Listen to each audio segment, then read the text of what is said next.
The moment Lena Harper walked through that cafe door with her daughter balanced on her hip, she knew this blind date was already over. She'd seen that look before. The widening eyes, the frozen smile, the mental calculation of how fast someone could escape. 26 years old, and she'd mastered the art of bracing for rejection. But when Evan Brooks stood up from his corner table, he didn't reach for his coat. He didn't check his phone for a fake emergency. Instead, he did something that would shatter every wall she'd built around her wounded heart. He smiled at the child first. Before we begin, if you're enjoying this story, please hit that like button and comment with your city so I can see how far this story travels.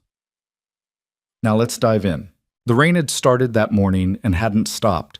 A persistent Seattle drizzle that turned the world gray and made everything feel heavier than it already was. Lena Harper stood outside the Cornerstone Cafe for a full 3 minutes before she finally reached for the door handle. Her daughter, 2-year-old Maya, squirmed in her arms, tiny fingers tangling in Lena's dark hair. "Mama, down!" Maya whined, her voice cutting through the sound of rain pattering against the awning above them. "Not yet, baby. Just a few more minutes, okay?" Lena's voice was soft, practiced in the art of gentle negotiation with a toddler who had inherited her stubbornness along with everything else. Inside the cafe, through the rain-streaked window, Lena could see him. Evan Brooks. 32 according to his profile. A teacher, recently widowed.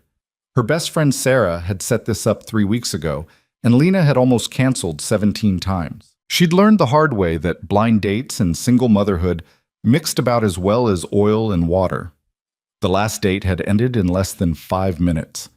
The one before that, the guy had literally pretended to get a work emergency text before his coffee even arrived. The one before that had at least waited until he saw Maya to make his excuses, but the pity in his eyes had been worse than outright rejection. "You deserve this," Sarah had told her over wine 2 nights ago. "You deserve someone who sees you, Lena, not just the circumstances." But circumstances had a way of defining everything, didn't they? Lena adjusted Maya on her hip, pushed her wet hair back from her face, and opened the door. The warmth of the cafe hit her immediately. The smell of roasted coffee beans, cinnamon, and fresh pastries. Soft jazz played from speakers mounted in corners.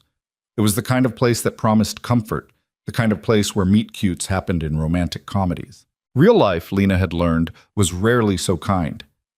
Evan was sitting at a corner table, exactly where he'd said he'd be. Even from across the room, Lena could see he'd been waiting a while. There were 2 empty coffee cups in front of him, and he had the look of someone who'd been trying to decide whether to order a third or just give up and leave. He was handsome in an understated way, sandy brown hair, a little too long, like he'd forgotten to get it cut, wire-rimmed glasses, a navy blue sweater that looked soft and worn in all the right ways. He had kind eyes, Lena noticed. She'd gotten good at reading eyes. When he looked up and saw her walking toward him, saw Maya nestled against her shoulder, Lena watched his expression carefully. This was the moment. This was always the moment where everything changed. His eyes widened slightly. Surprise, definitely.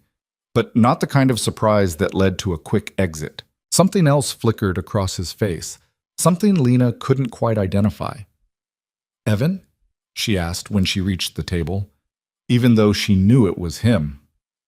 Her voice came out smaller than she'd intended, uncertain in a way that made her angry at herself. He stood quickly, almost knocking over one of the empty cups. "Lena." "Hi. Yes, I'm Evan. I mean, you knew that." He laughed, nervous, and ran a hand through his hair. "Sorry, that was... I'm not usually this awkward." "It's okay," Lena said. She shifted Maya to her other hip.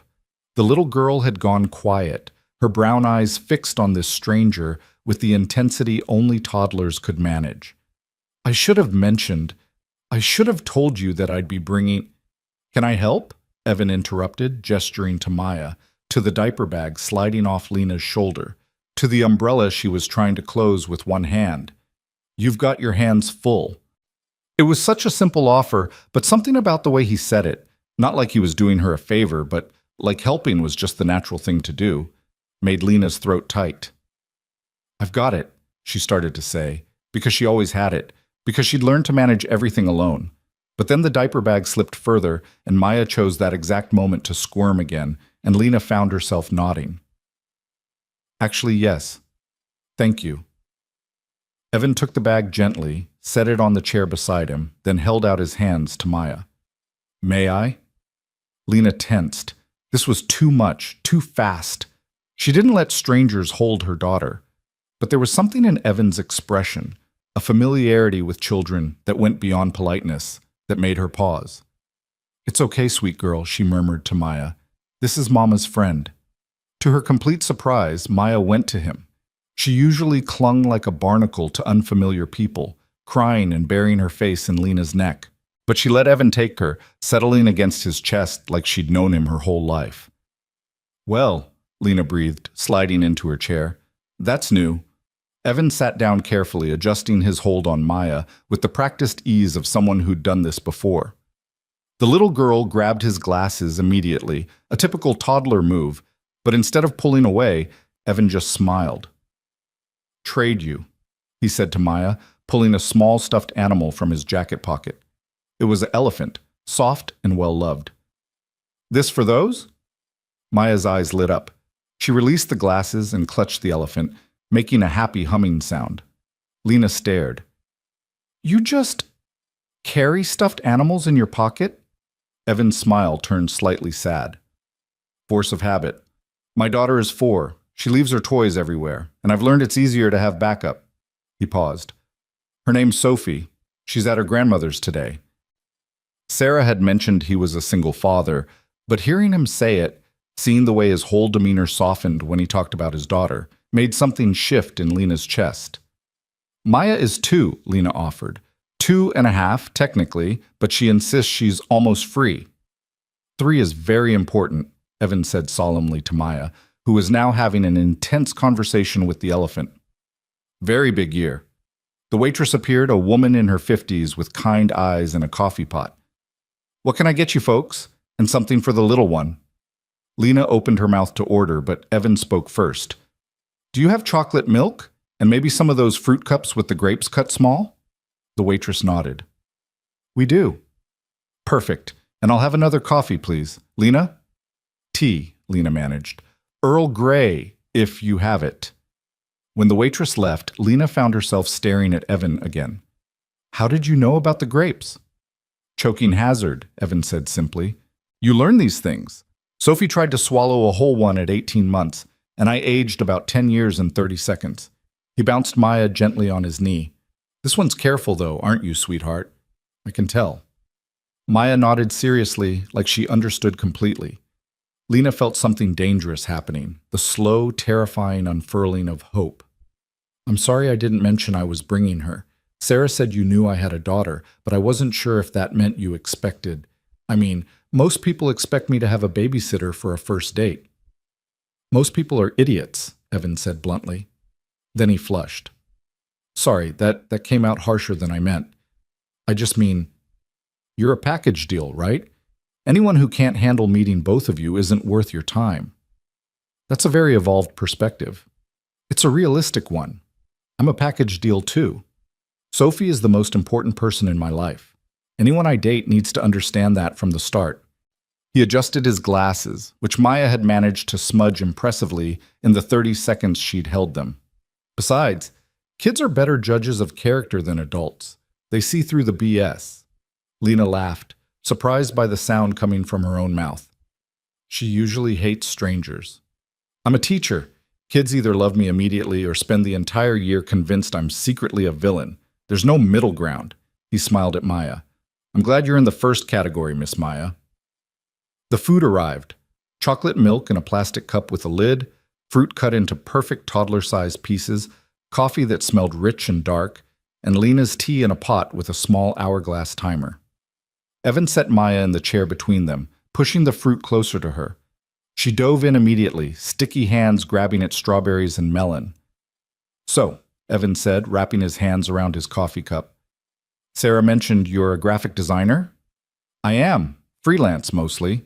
I work from home, which is, Lena paused, choosing her words carefully, necessary, with Maya. Flexible hours must help. They do. Lena poured her tea, watching the amber liquid stream into the white cup. What grade do you teach? Third, 8 and 9-year-olds. They're at that perfect age where they're old enough to have real conversations, but young enough to think, I'm actually cool. He grinned. Give them 2 more years and I'll be the lamest person they know. I'm sure that's not true. Oh, it absolutely is. I've seen it happen. 5th graders are ruthless. He took a sip of his coffee. But 3rd grade is magic. They still believe in possibilities. Lena found herself relaxing despite every instinct telling her to stay guarded. How long have you been teaching? 8 years? I started right out of college, thought I'd do it for a year or 2, and then, he shrugged.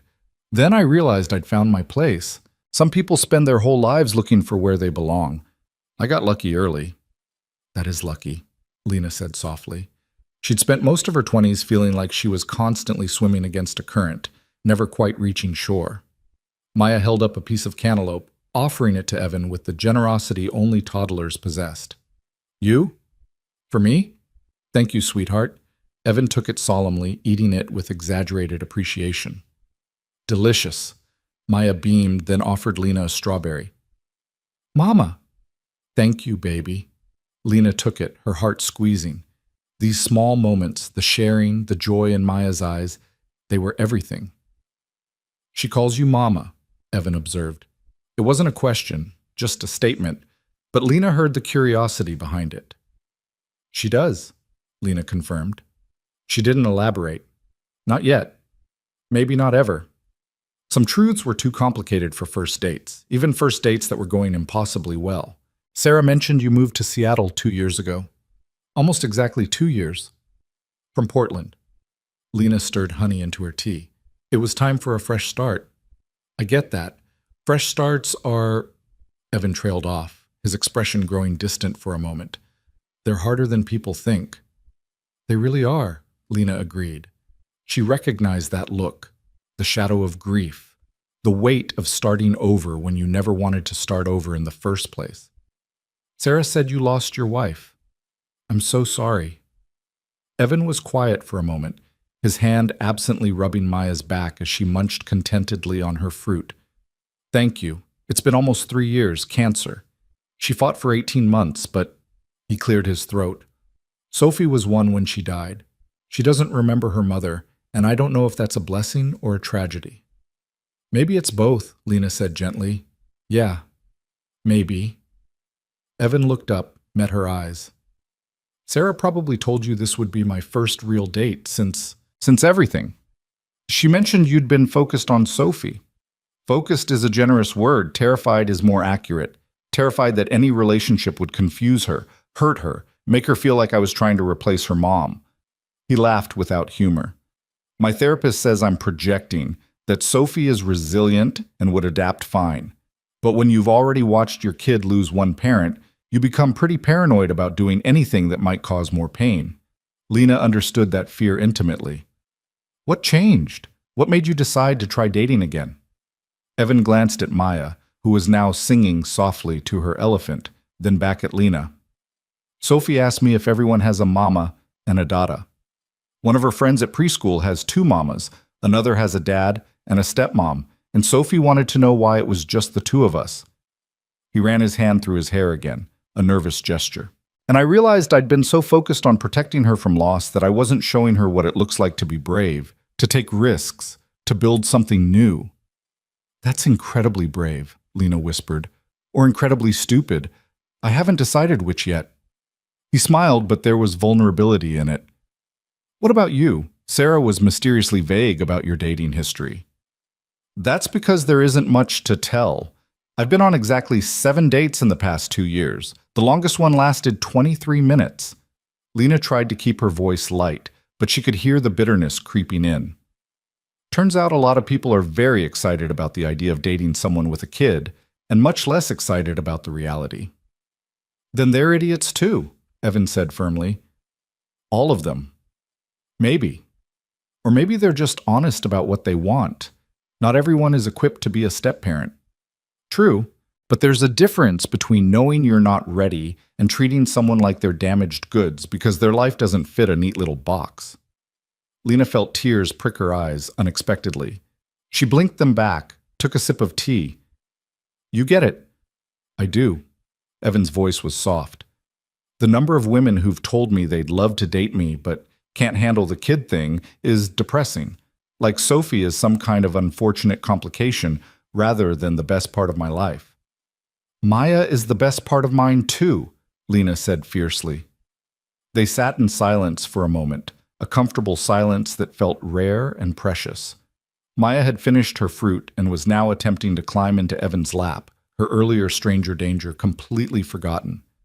She likes you, Lena observed. The feeling is mutual. Evan settled Maya against his chest, and she immediately put her thumb in her mouth, resting her head on his shoulder. Oh, are we doing nap time? Okay, I can work with that. You don't have to hold her. She can sit in her chair. Lena. Evan's voice was gentle. It's fine. I've got her. And he did. He had her settled perfectly, one hand supporting her back, the other free to drink his coffee. He looked completely natural, completely at ease. Lena felt her carefully constructed walls cracking, and it terrified her. Tell me about your work, Evan said. What kind of design do you do? Mostly branding for small businesses, logos, marketing materials, website design. I like helping people figure out their visual identity, what they want to say about themselves before they say a single word. Lena warmed to the subject despite herself. It's like translation work, in a way. Taking the feeling of a business and turning it into something visible. That's fascinating. Do you have a favorite project you've worked on? There's a women's shelter downtown. I did all their materials pro bono, brochures, their website, signage. The director wanted everything to feel hopeful without being saccharine, strong without being harsh. It took months to get it right, but when women walk into that space now, they know immediately that they're safe. Lena's voice caught. That one mattered. I can tell. Evan shifted slightly, careful not to wake Maya, who was now fully asleep against him. It's amazing what you do. Creating safety through design. It's amazing what you do, shaping young minds, helping kids believe in themselves. Lena smiled. We're both in the business of building futures, I guess. I never thought of it that way, but you're right. Evan paused. Can I ask you something personal? Lena tensed. Here it came. The question about Maya's father, about whether there was an X in the picture, about all the messy details she never wanted to explain. You can ask. Why did you move to Seattle? Sarah said you needed a fresh start, but he seemed to choose his words carefully. You don't have to answer if it's too much. I'm just trying to understand your story. My sister died, Lena said simply. The words still felt like swallowing glass, even after 2 years. She lived here, and after she was gone, Portland felt haunted. Everywhere I went, I saw memories of her. I needed to be somewhere new, somewhere that wasn't soaked in grief. I'm so sorry, Evan said, and his eyes held genuine compassion. Were you close? Very. She was my best friend, my person. Losing her. Lena looked down at her tea. It broke something in me that I don't think will ever fully heal. No, Evan agreed quietly. It won't. But you learn to carry it differently. The grief becomes part of you instead of all of you. Exactly. Lena met his eyes again, and something passed between them. Recognition, understanding. The kinship of people who'd survived loss and learned to keep breathing anyway. Maya stirred in Evan's arms, making small sleeping sounds. He adjusted his hold automatically, rocking her gently. You're really good with her, Lena said. I've had practice. Sophie went through a phase where she'd only sleep if someone was holding her and walking in circles. I logged about 1,000 miles around my living room. He smiled at the memory. My Apple Watch thought I was training for a marathon. Lena laughed. Maya did the same thing. I used to walk her around my apartment for hours.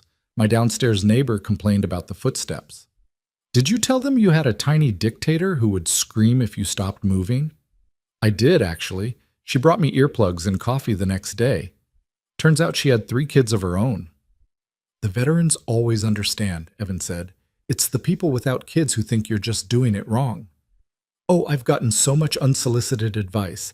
Just let her cry it out. You're creating bad habits. Children need schedules. Lena rolled her eyes. Meanwhile, Maya and I are just trying to survive each day without anyone crying in public. Public crying is unavoidable, Evan said seriously. Sophie had a complete meltdown in the cereal aisle last week because they were out of the specific brand she wanted. People were looking at me like I was torturing her. What did you do? Bought 5 boxes of a different brand, let her cry, and then we went home and ate ice cream for dinner. He shrugged. Some battles aren't worth fighting. You're my hero, Lena said, meaning it. They talked for another hour, the conversation flowing easily from parenting disasters to favorite books to whether pineapple belonged on pizza. Evan was firmly pro. Lena was diplomatically neutral. The cafe filled and emptied around them. Rain continued to fall outside, turning the windows into watercolor paintings. Maya woke up eventually, groggy and clingy. Lena expected her to cry for Mama, to reject Evan now that she was more aware. Instead, she blinked up at him, touched his face with her small hand, and said, "Nice." Evan's eyes went suspiciously bright. "You're pretty nice too, kiddo." "I should probably get her home," Lena said reluctantly. "It's almost her real nap time, and if she doesn't sleep soon, this evening is going to be rough." "I understand." Evan stood carefully, passing Maya back to Lena. The little girl went without protest, but she kept the elephant clutched in her fist. "Can she keep that? I've got about 50 more at home." "Are you sure?" "Absolutely. Consider it a gift for being such a good date companion." He helped Lena gather her things, the diaper bag, the umbrella, her purse. "Can I walk you to your car?" "You don't have to, Lena." He smiled. "I want to." They walked through the rain together, Evan holding the umbrella over Lena and Maya while getting soaked himself. Her car was parked 3 blocks away, and by the time they reached it, they were both laughing at the absurdity of Seattle weather. Lena got Maya buckled into her car seat, the little girl already drowsy again. When she closed the door and turned back to Evan, she didn't know what to say. "Thank you" felt inadequate. "This was nice" felt insulting. "I don't want this to end" felt terrifying. "I had a really good time," Evan said before she could find words. "Better than good, actually. This was really special." "It was," Lena agreed. "I didn't expect... I thought... You thought I'd run away the second I saw you had Maya with you," Evan finished gently. "Yes," Lena admitted. "Lena, look at me." He waited until she met his eyes. "I don't want to date someone who can compartmentalize their kid and their romantic life. I want someone whose kid is integrated into everything they do, because that's real life. That's my life. And honestly, watching you with Maya, seeing how much you love her, how natural you are with her, that made me like you more, not less." Lena felt tears threatening again. "I don't know what to say." "Say you'll let me take you both out again, somewhere kid-friendly this time. Maybe the aquarium? Sophie's been begging me to go, and I thought..." He looked nervous, vulnerable. "I thought maybe the girls could meet each other, if you're comfortable with that." It was too fast, too soon. Every rational part of Lena's brain was screaming warnings, but her heart, her exhausted, hopeful heart, was saying something different. "I'd like that," she heard herself say. "Maya loves fish." Evan's smile could have powered the whole city. "Yeah, okay, good, great. How about next Saturday?" "Next Saturday works." They exchanged numbers, standing in the rain like teenagers. Evan's hair was plastered to his forehead, his glasses spotted with water. He looked ridiculous and wonderful and like everything Lena hadn't let herself hope for. "Drive safe," he said. "You too." Lena got into her car, started the engine, turned on the heat. In the rear-view mirror, she could see Evan still standing there, watching to make sure she got away safely. The simple protectiveness of the gesture made her chest ache. "Mama?" Maya's sleepy voice came from the back seat. "Nice man." "Yeah, baby," Lena whispered, pulling out into traffic. "Nice man." She made it 3 blocks before she had to pull over, her hands shaking too hard to drive. She'd gone on that date expecting nothing. No, worse than nothing. She'd expected judgment, rejection, the same old story. Instead, she'd found someone who saw her daughter not as an inconvenience, but as a person worthy of respect and kindness. She'd found someone who understood. Her phone buzzed, a text from Evan. Made it back to my car, still smiling. Thank you for taking a chance on me. Lena typed back with trembling fingers. Thank you for taking a chance on us. 3 dots appeared immediately, then, us is my favorite part. Lena pressed her phone to her chest, closed her eyes, and let herself feel it. The terrifying, exhilarating possibility that maybe, just maybe, this could be different. That maybe she'd finally found someone who wouldn't run away from the complicated reality of her life. That maybe, for the first time in 2 years, she wasn't alone anymore. The rain continued to fall, washing the city clean, and Lena drove home with hope unfurling in her chest like spring flowers pushing through winter snow. Maya sang softly in the back seat, her new elephant pressed against her cheek, and for the first time in longer than she could remember, the future felt like something to look forward to instead of something to simply endure. She didn't know yet all the ways this decision would change her life. She didn't know about the challenges ahead, the truths she'd have to reveal, the moments when her carefully constructed world would threaten to collapse. She didn't know that Evan would become her safe harbor, or that his daughter would steal her heart just as completely as he would. All she knew, driving through the rain with her daughter and her fragile new hope, was that she'd walked into that cafe expecting an ending and found a beginning instead. And sometimes, on the darkest days when you'd given up on light entirely, that was more than enough. That was everything. The week that followed felt suspended in amber, beautiful and fragile and almost unreal.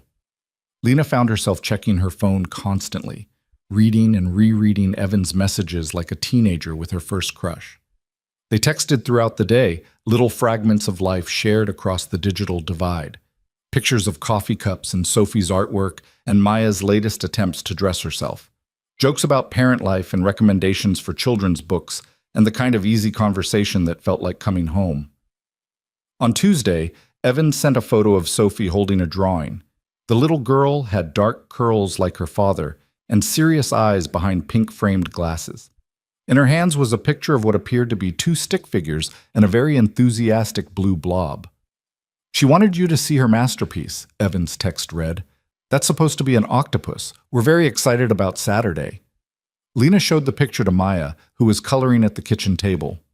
Look, baby, this is Sophie. We're going to meet her this weekend. Maya studied the photo with intense concentration. Friend? Maybe. Would you like that? A new friend? Yes? Maya returned to her coloring with the matter settled. If only adult relationships were so simple.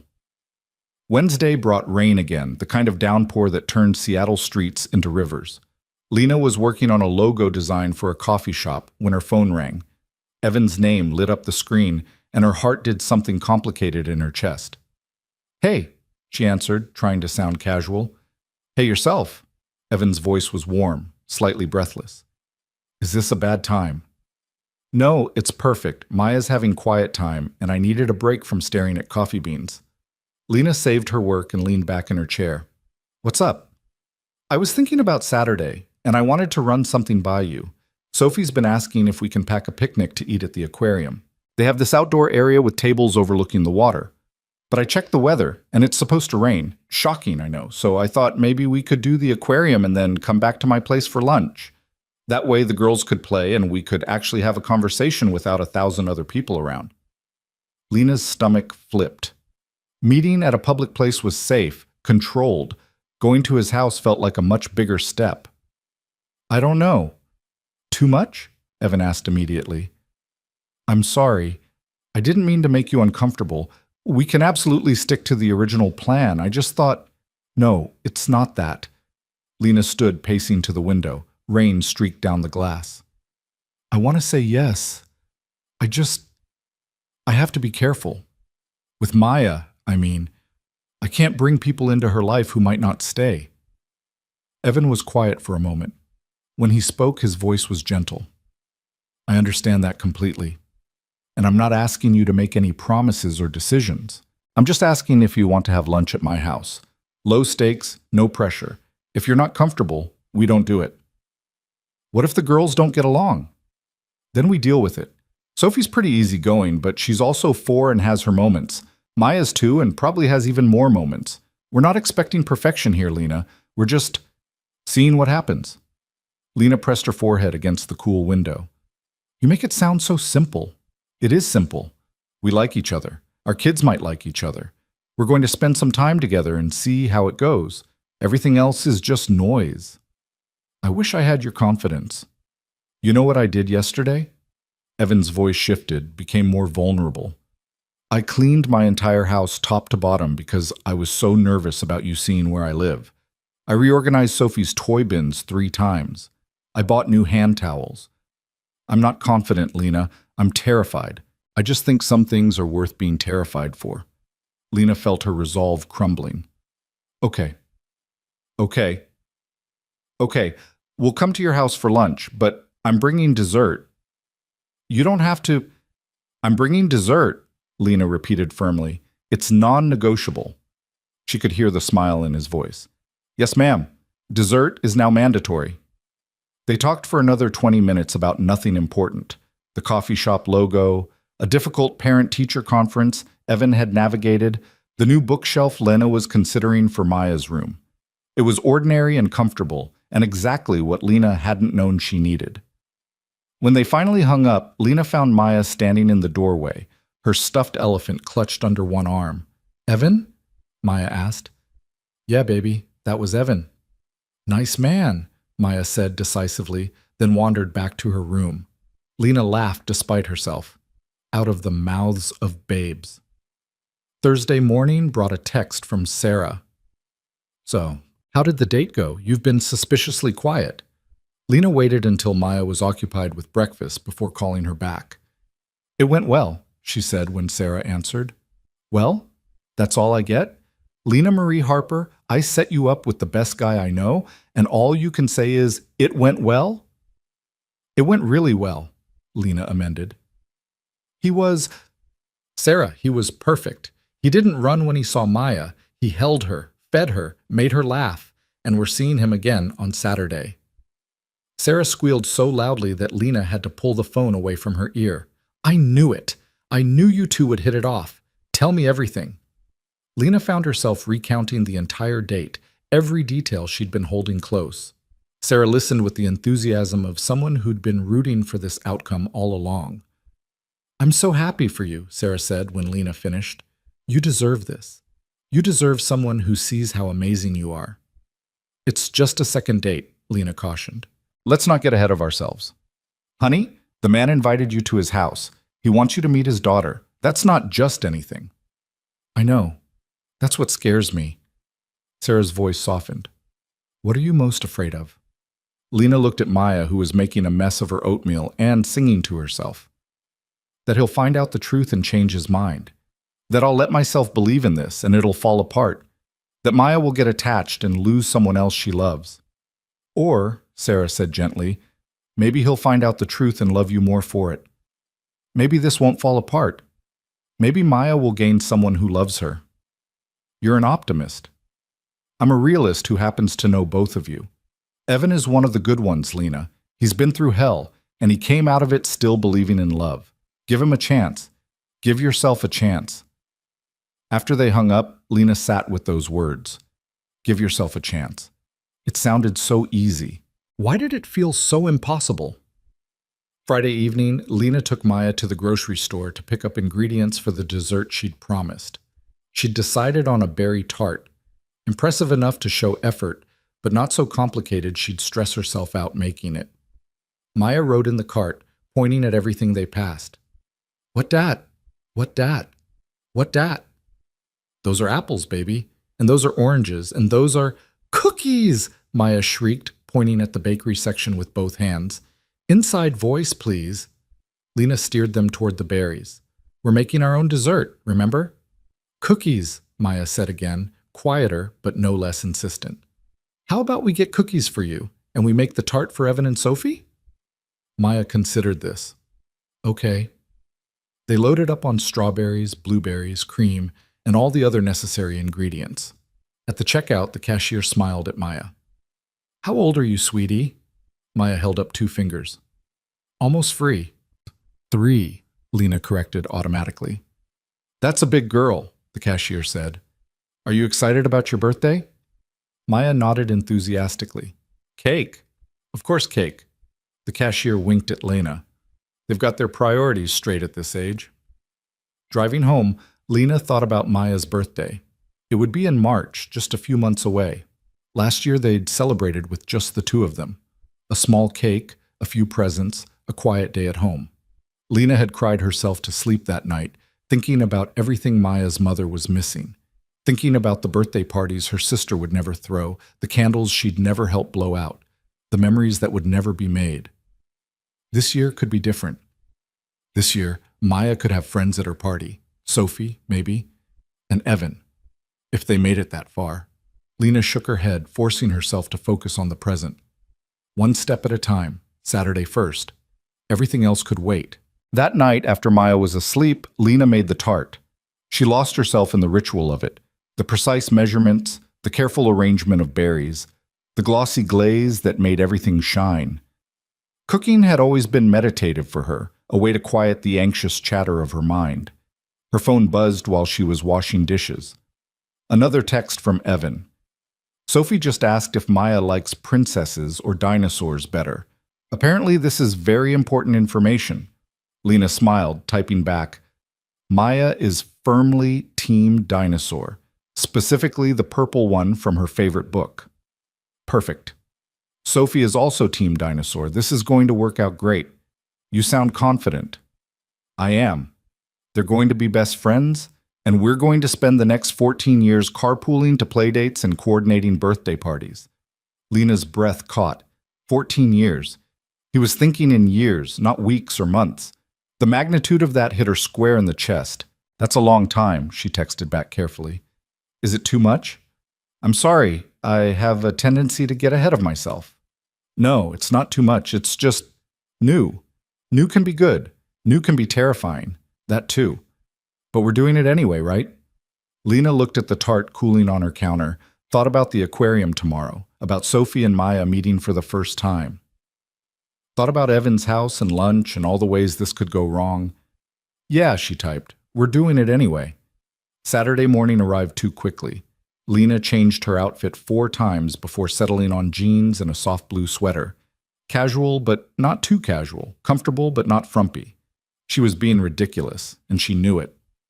Mama pretty, Maya announced from her position on Lena's bed, where she was supposed to be getting dressed, but was instead playing with her dinosaurs.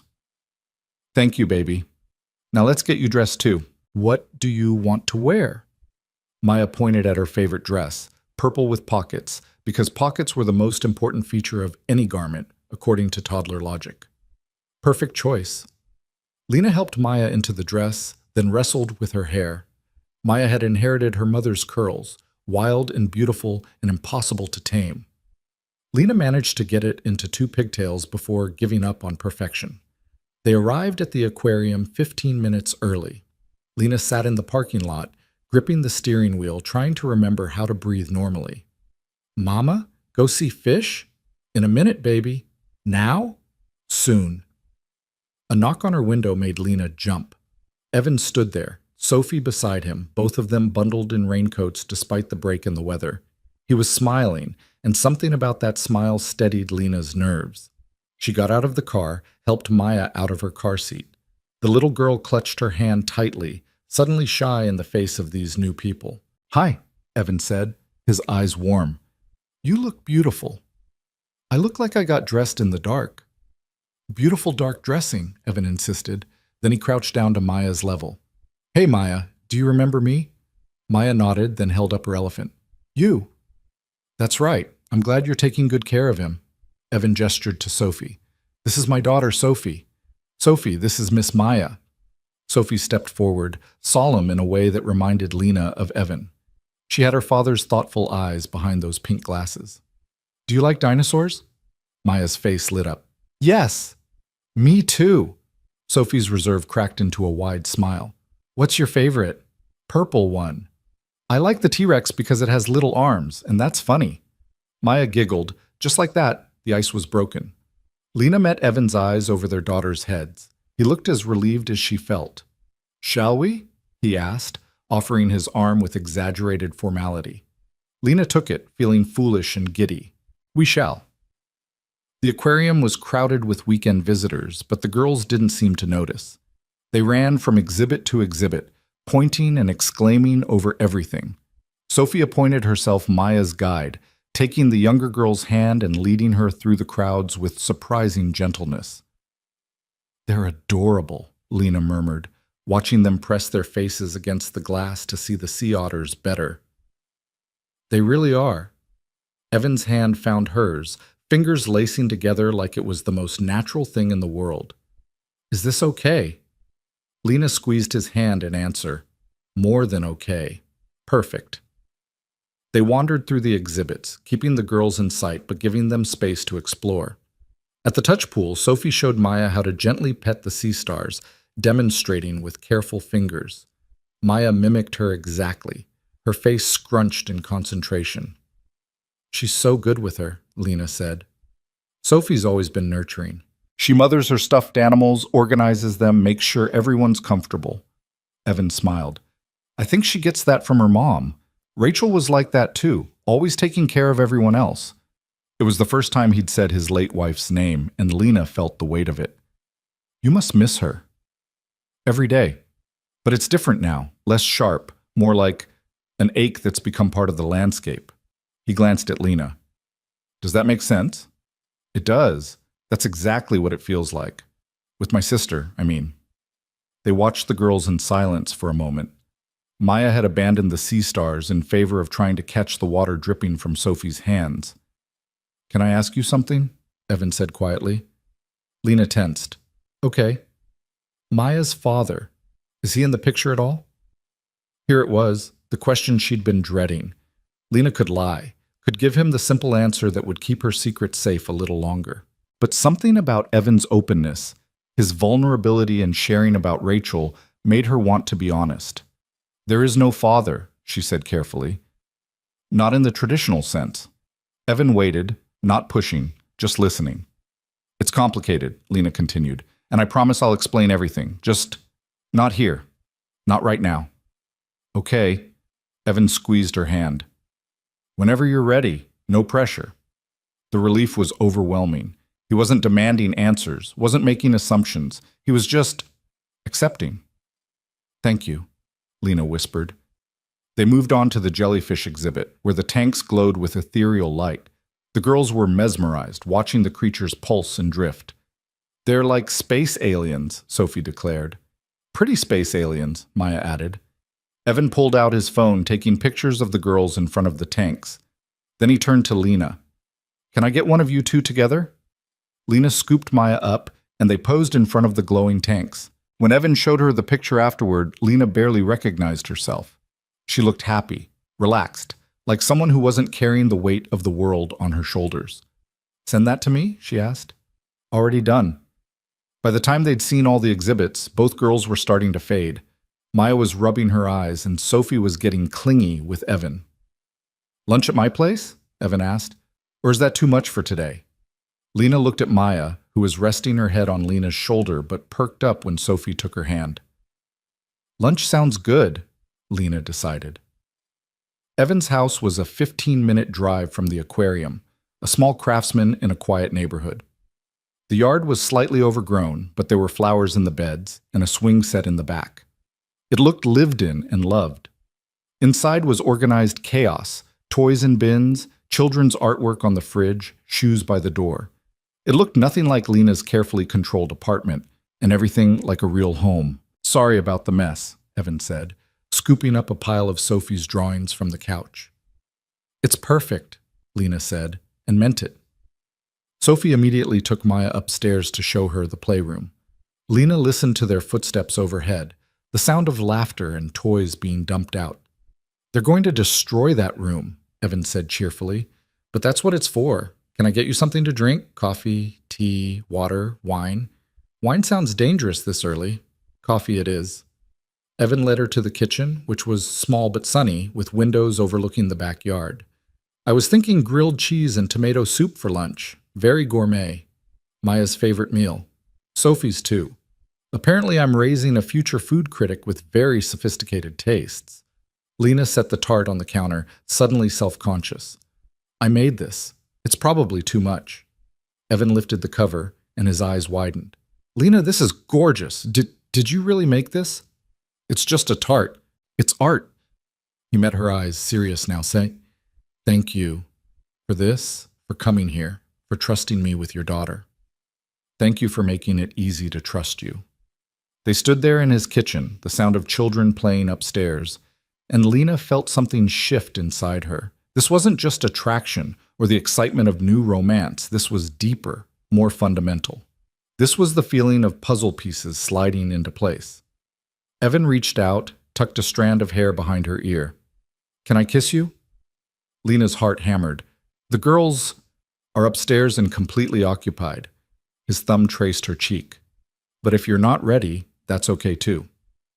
I'm ready, Lena breathed. The kiss was soft, tentative, a question more than a statement. Evan's hands came up to frame her face, gentle and careful, like she was something precious. Lena melted into it, her hands gripping his sweater, pulling him closer. When they broke apart, they were both breathing hard. Wow, Evan whispered. Yeah, Lena agreed. A crash from upstairs made them both jump. Sophie! Came Maya's delighted shriek, followed by giggles. Evan closed his eyes. I should probably check on that. Probably. But neither of them moved for a long moment, foreheads pressed together, savoring this small pocket of peace before returning to the chaos of parenting. Upstairs, they found the girls surrounded by every toy Sophie owned, building what appeared to be a fortress out of blocks and stuffed animals. The crash had been a tower falling, nothing serious. Having fun? Evan asked. Daddy, we're making a castle for the dinosaurs, Sophie announced. I can see that. It's very impressive. Maya held up a plastic stegosaurus. Him lives here. Very nice. Who's hungry for lunch? Both girls abandoned their construction project immediately, thundering down the stairs with the enthusiasm only children could muster. Lena and Evan followed more slowly. Lunch was exactly as chaotic and perfect as Lena had expected. Maya and Sophie sat next to each other, giggling and dipping their sandwiches in soup with varying degrees of success. Evan kept the conversation light, telling stories about his students that had the girls laughing. After they ate, Lena brought out the tart. Sophie's eyes went huge. Can we really eat that? It's too pretty.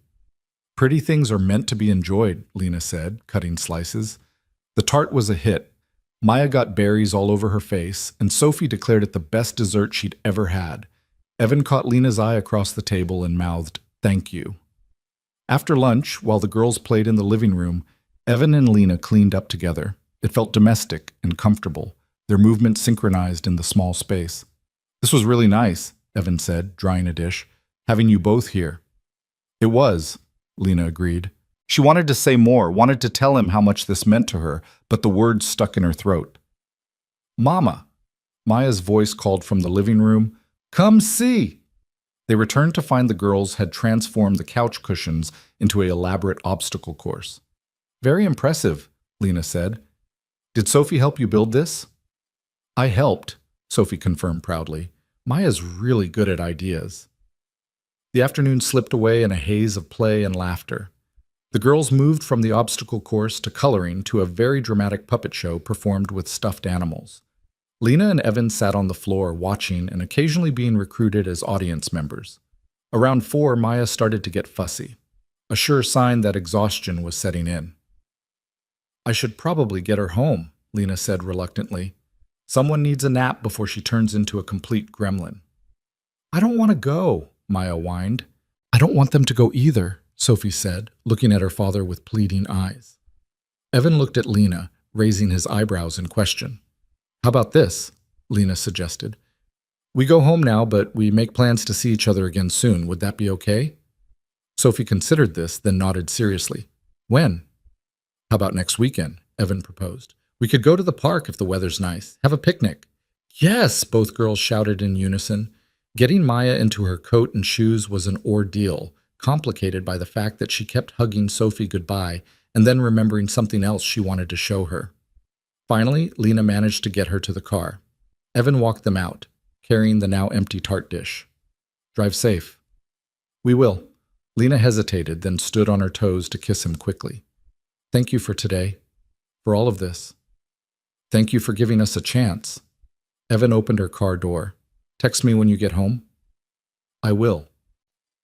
She got Maya buckled in, the little girl already half asleep. As Lena pulled away from the curb, she looked in the rearview mirror. Evan and Sophie were standing on the porch, waving. Sophie was bouncing on her toes, and Evan had his hand on her shoulder, steady and loving. This could be her life, this warmth, this belonging, this family. The thought was exhilarating and terrifying in equal measure. Mama, Maya mumbled from the back seat. Love Sophie. Lena's eyes filled with tears. Yeah, baby, I know. Love Evan too. Do you? Huh?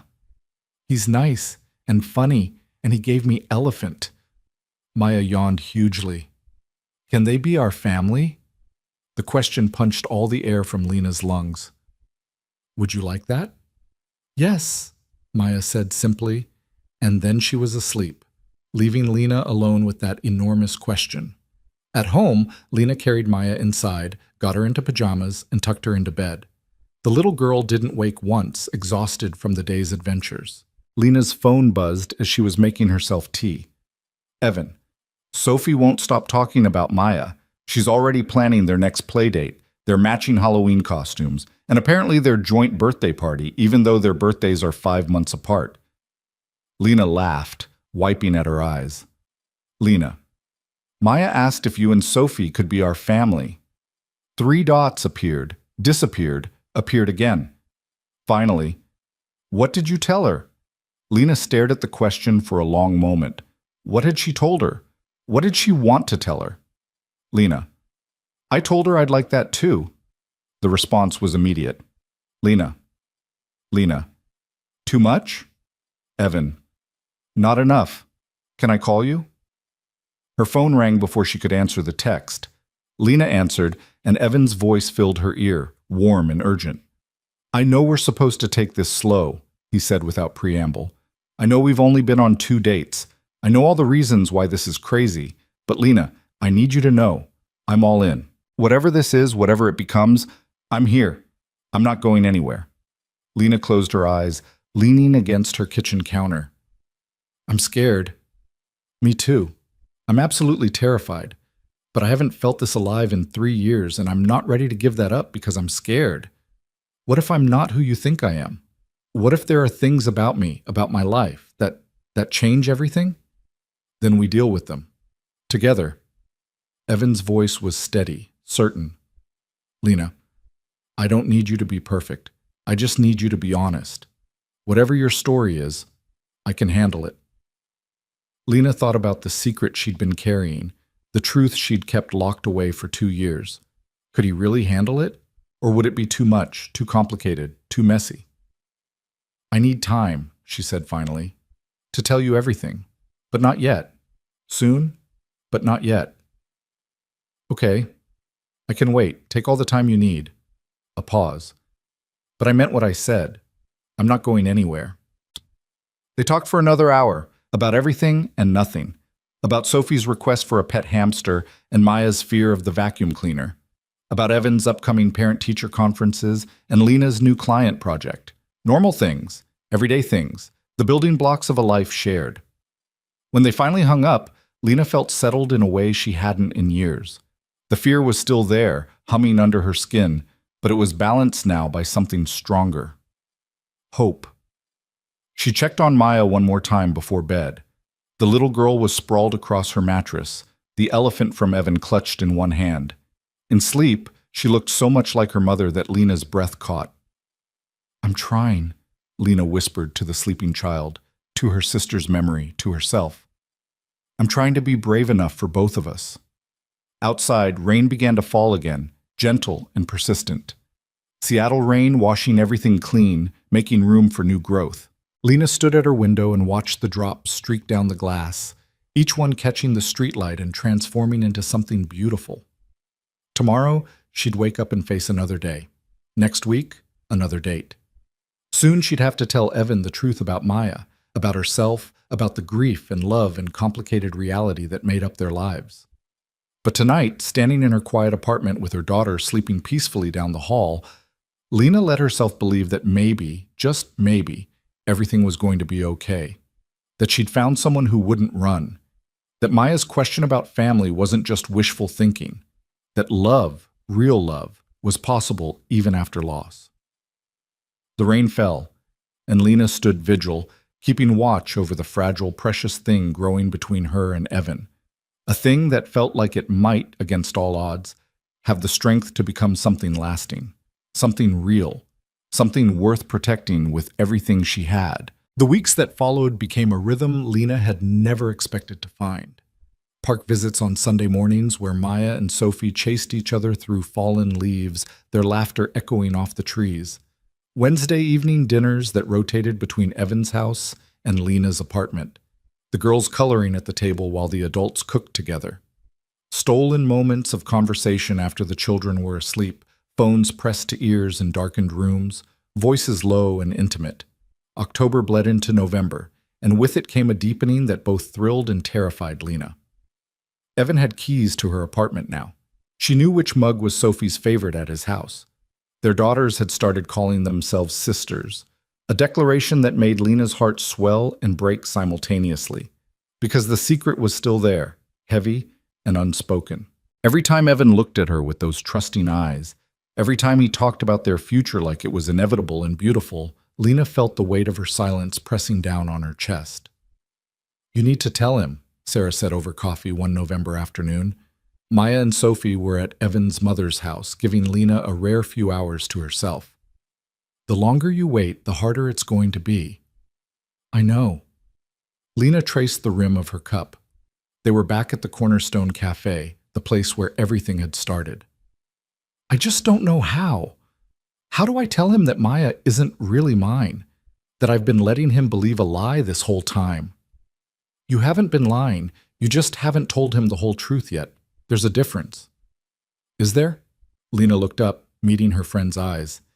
"He thinks I'm Maya's biological mother.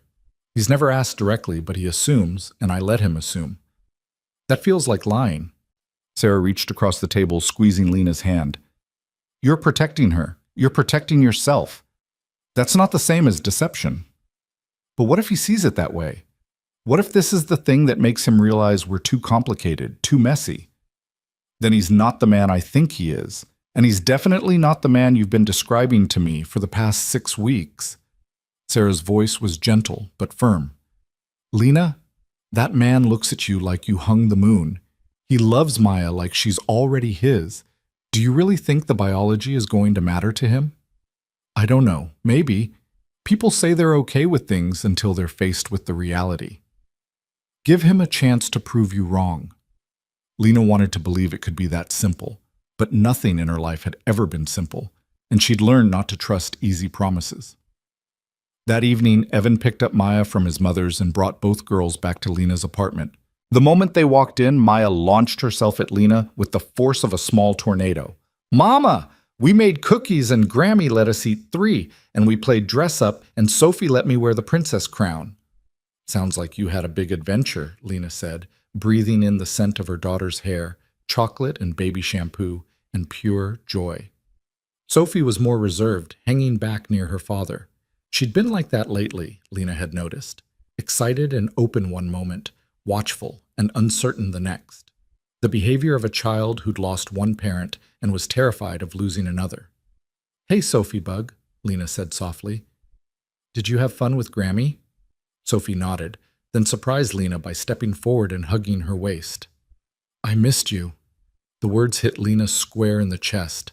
She knelt down, pulling Sophie into a proper hug. "I missed you too, sweetheart." Over Sophie's head, Lena met Evan's eyes. He was watching them with an expression that made her breath catch. Love and longing, and something that looked almost like grief. Later, after the girls were settled in Maya's room with a movie, Evan and Lena sat on her small balcony despite the cold. The Seattle skyline glittered in the distance, and Evan had brought blankets to wrap around them. "Sophie's getting attached," Evan said quietly. "To you, I mean. To this. to the idea of us being a family.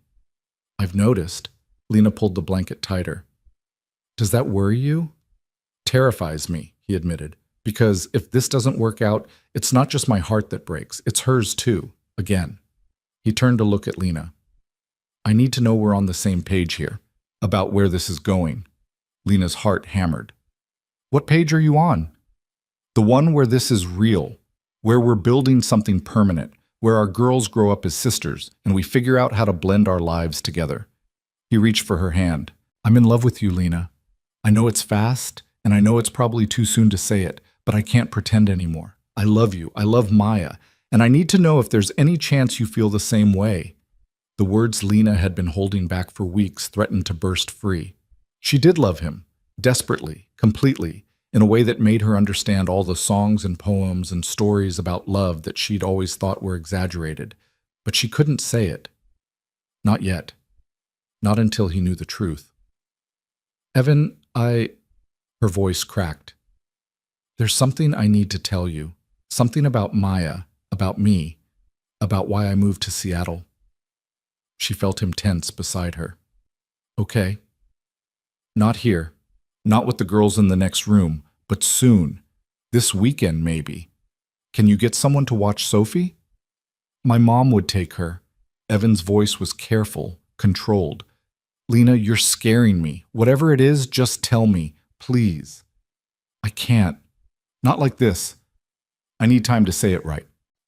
She turned to face him fully. But I need you to know that everything I've told you about how I feel, about what you mean to me, that's all true. This doesn't change that. But it might change how I feel. I don't know. Maybe. Lena felt tears burning her eyes. I hope not, but I won't know until I tell you. Evan was quiet for a long moment, processing. When he spoke, his voice was steady. Okay, Saturday. My mom can take both girls for the day. They love being there together. We'll talk. All day if we need to. You're not angry? I'm worried, confused, a little scared. He squeezed her hand. But not angry. You'll tell me when you're ready, and I'll listen. That's what people who love each other do. You said you love me, Lena whispered. I did. I do. Evan lifted her hand to his lips, kissing her knuckles gently. And whatever you need to tell me, that's not going to change. Okay? Lena wanted so badly to believe him.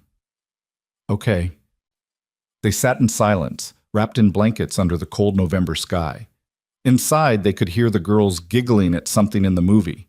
Normal sounds, happy sounds, the sounds of a life Lena desperately wanted to keep. Saturday felt like it arrived both too quickly and not quickly enough. Lena woke up with her stomach in knots, watching Maya sleep for a long moment before getting out of bed. Today was the day. No more secrets, no more pretending. Evan's mother picked up both girls at 9. Carol Brooks was a warm woman in her mid-60s with Evan's kind eyes and a smile that made Lena feel instantly at ease, even in her current state of panic. You two take all the time you need, Carol said, ushering the excited girls into her car. We're going to bake cookies and maybe visit the ducks at the pond. These two will be so tired by the time you pick them up, they'll sleep for a week. Thank you, Carol, Lena managed. Any time, dear. Carol paused, her hand on the car door. He's a good man, my son, but you know that already. I do. And you're good for him, for both of them. Whatever you two need to work out today, you'll figure it out. I have faith in that. After they left, Lena stood in her apartment trying to remember how to breathe normally. Her phone buzzed. Evan. I'm on my way. Do you want me to bring anything? Lena. Just yourself. 20 minutes later, he was at her door. He looked as nervous as she felt, his hair disheveled like he'd been running his hands through it. They stood in her doorway for a moment, just looking at each other. Hi, he said finally. Hi. Lena stepped back. Come in. She'd made coffee, though she doubted either of them would drink it. They sat on her couch, the same couch where they'd watched movies with the girls, where Maya had fallen asleep on Evan's lap more than once. Everything felt different now, charged with the weight of what was coming.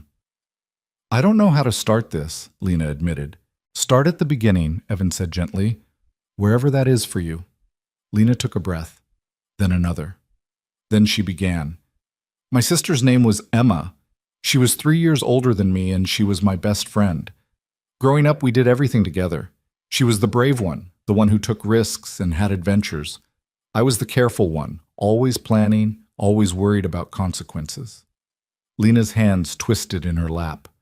When we were in our early 20s, Emma got pregnant. No relationship, just a one-night thing with a guy she barely knew. He disappeared the moment she told him. Our parents were furious. They'd always had these specific expectations for her, and a baby out of wedlock wasn't part of the plan. Evan listened without interrupting, his full attention on her. Emma was terrified. She was barely 23, working as a barista, living in a studio apartment, but she was also excited. She loved that baby from the moment she knew about it. She read every parenting book, decorated her tiny apartment, talked to her stomach constantly. Lena's voice wavered. I was there for all of it. Every doctor's appointment, every midnight craving run, every moment of panic and joy. You were a good sister, Evan said quietly. I tried to be. Emma didn't have anyone else. Our parents had basically written her off. Most of our extended family followed their lead. So it was just the two of us, preparing for this baby that was going to change everything. Lena stood, unable to sit still any longer. She walked to the window, looking out at the gray Seattle morning. The pregnancy was normal, textbook even. Emma was healthy, the baby was healthy. We had no reason to think anything would go wrong. Her voice dropped to barely a whisper. But it did. During labor, there were complications. An amniotic fluid embolism. The doctor said it's rare, unpredictable. Emma started hemorrhaging. They did an emergency C-section, got the baby out safely, but Emma... She couldn't continue. The words stuck in her throat, choking her. Evan was there suddenly, his arms around her from behind, his presence solid and steadying. Take your time. She died, Lena forced out. She never even got to hold her baby. They showed her, for just a second before everything went wrong, but she never got to hold her. She was gone within an hour of giving birth. I'm so sorry, Evan breathed against her hair. The baby was healthy, perfect, 7 pounds, 2 ounces, born at 3:47 in the morning on March 15th. Lena turned in Evan's arms, needing to see his face for this part. Her name is Maya. She watched understanding dawn in his eyes, watched him process the information, putting pieces together. Maya is Emma's daughter, he said slowly. Biologically. Yes. Lena stepped back, wrapping her arms around herself. I was listed as the secondary contact on all of Emma's hospital paperwork. When she died, there was no one else. The father was gone. Our parents wanted nothing to do with the baby. They said Emma had made her choices and they wouldn't be responsible for the consequences. Extended family was the same. It was just me. So you took her. I took her. I was 23 years old, living in a one-bedroom apartment, freelancing and barely making rent. I had no idea how to take care of a baby, but she was Emma's. She was all I had left of my sister. I couldn't let her go into the system, couldn't let her be raised by strangers. Lena's voice broke. I went to the hospital to say goodbye to my sister, and I left with a newborn. Evan sank onto the couch, processing. Lena stayed standing, too afraid to move closer. The first few months were hell, she continued. I was grieving Emma while trying to figure out how to keep a tiny human alive. Maya cried constantly. Colic, the doctor said. I barely slept. I lived on coffee and panic. Friends disappeared because I couldn't go out anymore. My parents called once, told me I was making a mistake, that I should put Maya up for adoption. Then they stopped calling altogether. But you didn't give up. I couldn't. Every time I looked at Maya, I saw Emma, her eyes, her smile, the way she grabbed my finger with her tiny hand. How could I give that up? Lena wiped at her tears. But I also couldn't stay in Portland. Everything there reminded me of Emma. The apartment we'd shared, the coffee shop where she worked, the park where we'd walked and talked about our future with the baby. So when Maya was 4 months old, I packed everything we owned into my car and moved to Seattle. Fresh start, clean slate. And you let people think you were her biological mother. I did. Lena met his eyes. Not explicitly. I never lied when asked directly, but I didn't correct assumptions either. It was easier than explaining. Easier than seeing pity in people's eyes or fielding questions about custody and legality. Easier than having to talk about Emma over and over with strangers.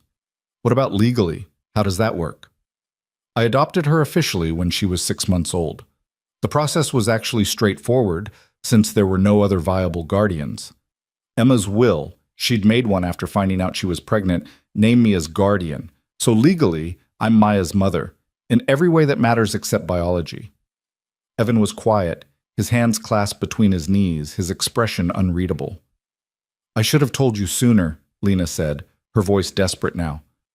I know that. I wanted to, so many times, but I was afraid. Every time things got serious with someone in the past and I told them the truth, they left. They said it was too complicated, too much baggage, that they couldn't handle raising someone else's kid. And I thought if you knew, you'd leave too. You and Sophie were the best things to happen to us in 2 years, and I couldn't bear the thought of losing that. Still, Evan said nothing. Lena felt panic rising in her chest. Please say something, she whispered. Anything. Yell at me for lying. Tell me you need time to think. Tell me you didn't lie, Evan interrupted, his voice rough. You protected yourself. Protected Maya. You survived an impossible situation the only way you knew how. Lena stared at him. You're not angry? Angry? Evan stood, crossing to her. Lena, I'm devastated. For you, for Emma, for Maya. I'm heartbroken that you went through that alone, that your family abandoned you when you needed them most. But angry at you? No, never. But I let you believe, you let me get to know you and Maya as people before adding the complexity of your history. That's not deception. That's self-preservation. He took her hands. Do you know what I see when I look at you? A woman who sacrificed everything, her youth, her freedom, her support system, to honor her sister's memory and protect a helpless baby. A woman who chose love over convenience every single day for 2 years. A woman who is exactly the kind of mother I want in my daughter's life. Lena's tears were flowing freely now. You mean that? Every word. Lena, Maya is your daughter. You're the only mother she's ever known. The biology doesn't change that. It doesn't change anything. Some people would say it changes everything. Then they're idiots who don't understand what family actually means. Evan pulled her close. Family isn't about blood. It's about choice. It's about showing up every day and choosing to love someone, to care for them, to put their needs above your own. You've been doing that since the day Maya was born. That makes you her mother in every way that matters. Lena buried her face in his chest, sobbing. All the fear and stress and guilt she'd been carrying for weeks poured out of her. I was so scared, she gasped between sobs. I was so scared you'd leave. I'm not leaving. I told you, I'm all in. This doesn't change that. Evan's arms tightened around her. If anything, it makes me love you more. You're the strongest person I've ever met. I don't feel strong. I feel like I'm barely holding it together most days. That's what strength looks like sometimes. Not being fearless, but being terrified and doing the hard thing anyway. They stood there for a long time, Lena crying into Evan's sweater while he held her and murmured reassurances. Eventually the tears slowed. Lena pulled back, looking up at him. I need to tell you something else, she said. Okay. I'm in love with you too. I have been for weeks. I wanted to say it that night on the balcony, but I couldn't. Not with this secret between us. But I love you, Evan. I love how patient you are with Maya, how gentle you are with Sophie, how you make me feel safe enough to be vulnerable. I love your terrible jokes and the way you always remember how I take my tea, and the fact that you keep stuffed animals in your pockets just in case. I love you, and I'm sorry I made you wait to hear it. Evan's smile was radiant. It was worth the wait. He kissed her forehead, her cheeks, finally her lips. I love you too. All of you. The parts you show the world and the parts you keep hidden. The strength and the fear. All of it.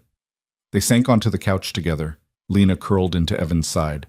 For the first time in 2 years, she felt the burden she'd been carrying lighten. Can I ask about Emma?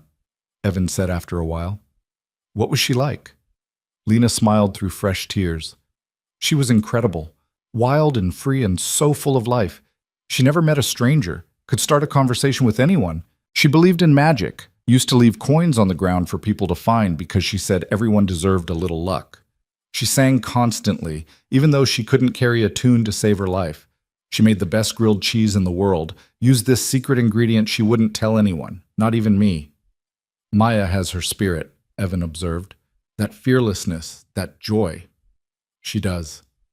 Sometimes I look at Maya and I see Emma so clearly it takes my breath away. The way she laughs, the way she approaches the world with complete confidence. It's like having a piece of Emma back. Does Maya know about Emma? Not yet. She's too young to understand, but I'm going to tell her. I have pictures, videos, Emma's journals. I'm saving everything so Maya can know her birth mother when she's ready. Lena paused. I want her to know that Emma loved her, that she wanted her, that the only reason Emma isn't here is because life is unfair and cruel sometimes. That's beautiful and hard. Everything about this is hard, but it's also beautiful. Maya is the best thing Emma ever did, and raising her is the greatest privilege of my life. Evan kissed the top of her head. You're an amazing mother. I'm a terrified mother who has no idea what she's doing most of the time. Same. I think that's just parenting. They laughed, and the sound was light and free. The weight of the secret was gone, and in its place was something solid and real. What happens now? Lena asked. Now we keep doing what we've been doing, dating, spending time together, letting the girls be sisters, except now we do it without secrets, complete honesty from here on out. Complete honesty, Lena agreed. That sounds terrifying. It is, but I think we can handle it. Evan shifted to look at her. I do have one question, though. Anything. Your parents, are they still out of the picture? Lena's expression hardened. Completely. They made their choice. They chose their pride and their expectations over their daughter and granddaughter. I haven't spoken to them since Emma's funeral. Do you think that'll ever change? I don't know. Part of me hopes they'll come around someday, realize what they're missing. But I'm not holding my breath, and I'm not letting Maya grow up feeling unwanted by them. As far as she's concerned, our family is just us. And now us, Evan added softly. If you want it to be. I do want that, more than anything. They talked for hours, filling in details and answering questions. Evan wanted to know about Emma's pregnancy, about the early days with Maya, about the grief and exhaustion and joy of those first years. Lena wanted to know about Rachel, about how Evan had navigated single parenthood, about his fears and hopes for the future. By the time they picked up the girls from Carol's house, Lena felt lighter than she had in months. The secret was out, and the world hadn't ended. Evan was still here, still looking at her with love and admiration. Maya and Sophie tumbled out of Carol's house, covered in flour and joy. We made cookies, Sophie announced. So many cookies! Grammy said we were excellent bakers, Maya added proudly. Carol appeared behind them, laughing. They were very enthusiastic helpers. There's flour in places I didn't know flour could reach. Thank you for taking them, Evan said, hugging his mother. Anytime. You know I love it. Carol looked between Evan and Lena, a knowing smile on her face. You two look happy. Good talk? Very good talk, Lena confirmed. I'm glad. Carol squeezed Lena's hand. You're family now, you know. You and Maya, both. The simple statement brought tears to Lena's eyes again. Family. It was all she'd wanted, all she'd been searching for. That evening, they all had dinner at Evan's house, a chaotic affair involving the cookies the girls had made and frozen pizza because no one had the energy to cook. The girls were wound up from their day with Grammy, running circles around the living room and telling elaborate stories about the ducks they'd seen at the pond. After dinner, after baths and stories and the elaborate bedtime routine of two overtired toddlers, Lena and Evan finally collapsed on his couch. This is my life now, Evan said, staring at the ceiling. Constant chaos, no quiet moments, and I wouldn't change a single thing. Not a single thing, Lena teased. Well, maybe I'd make them sleep past 6 in the morning. That would be nice. Dream big.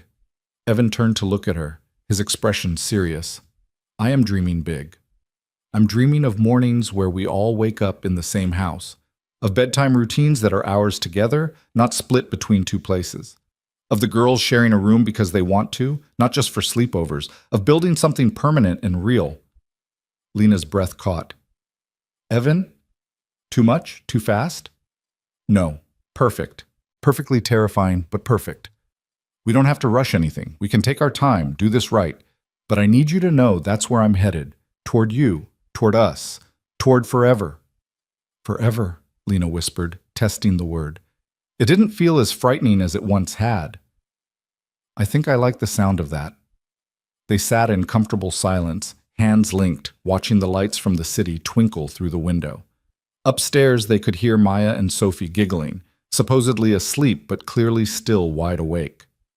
Should we go separate them? Lena asked. Absolutely, in 5 more minutes. Those 5 minutes stretched into 10, then 15. Neither of them wanted to move, content to exist in this pocket of peace. Finally, Evan stood, pulling Lena up with him. Come on, time to be responsible adults. They climbed the stairs together and found both girls in Sophie's bed, tangled together like puppies. Maya had her thumb in her mouth, and Sophie was clutching her favorite stuffed bunny. They were sound asleep despite all the noise they'd been making. I don't have the heart to move them, Lena admitted. Me neither. Maya can just stay over. We'll make pancakes in the morning. You're sure? Evan wrapped his arm around her waist. I'm sure. About this. About you. About all of it. No more doubts, no more fear. Just us, figuring it out together. Lena leaned into him, watching their daughters sleep. Maya, the piece of Emma she'd been given to protect. Sophie, the girl who'd lost her mother too young but was learning to love again. 2 children who'd found each other against all odds, and 2 adults who'd found each other too, building something beautiful from the wreckage of their grief. Thank you, Lena whispered. For what? For staying, for listening, for not running away when I gave you every reason to. Lena. Evan turned her to face him. I could never run from you. You're it for me. You and Maya both. The rest of my life starts now, and I can't wait to spend it loving you. The kiss was soft and sweet and full of promise, a seal on the truth that had been spoken, on the future they were building together. When they finally pulled apart, Evan smiled. So, pancakes tomorrow? I make excellent pancakes. The best pancakes, Lena agreed. It's a date. They crept out of Sophie's room, leaving the door cracked so they could hear if the girls woke. Downstairs, Lena gathered her things, preparing to head home. Stay, Evan said suddenly. What? Stay tonight. We'll make up the guest room for you, or... He paused, looking vulnerable. Or you could stay with me. No pressure. Just, I don't want you to leave. I want to wake up with you here. Want to make those pancakes together. Want to start practicing what forever looks like. Lena knew she should hesitate, should think about the implications, should move slowly. But she was tired of being careful, tired of protecting herself from happiness. Okay, she said. I'll stay. The smile that lit Evan's face was worth every moment of fear she'd felt leading up to this, worth the vulnerability of sharing her truth, worth the risk of believing in love again. They stayed up late talking, curled together on Evan's bed, made plans and shared dreams and promised honesty even when it was hard. When Lena finally fell asleep in Evan's arms, she felt safe, in a way she hadn't since before Emma died. The past was still there, would always be there.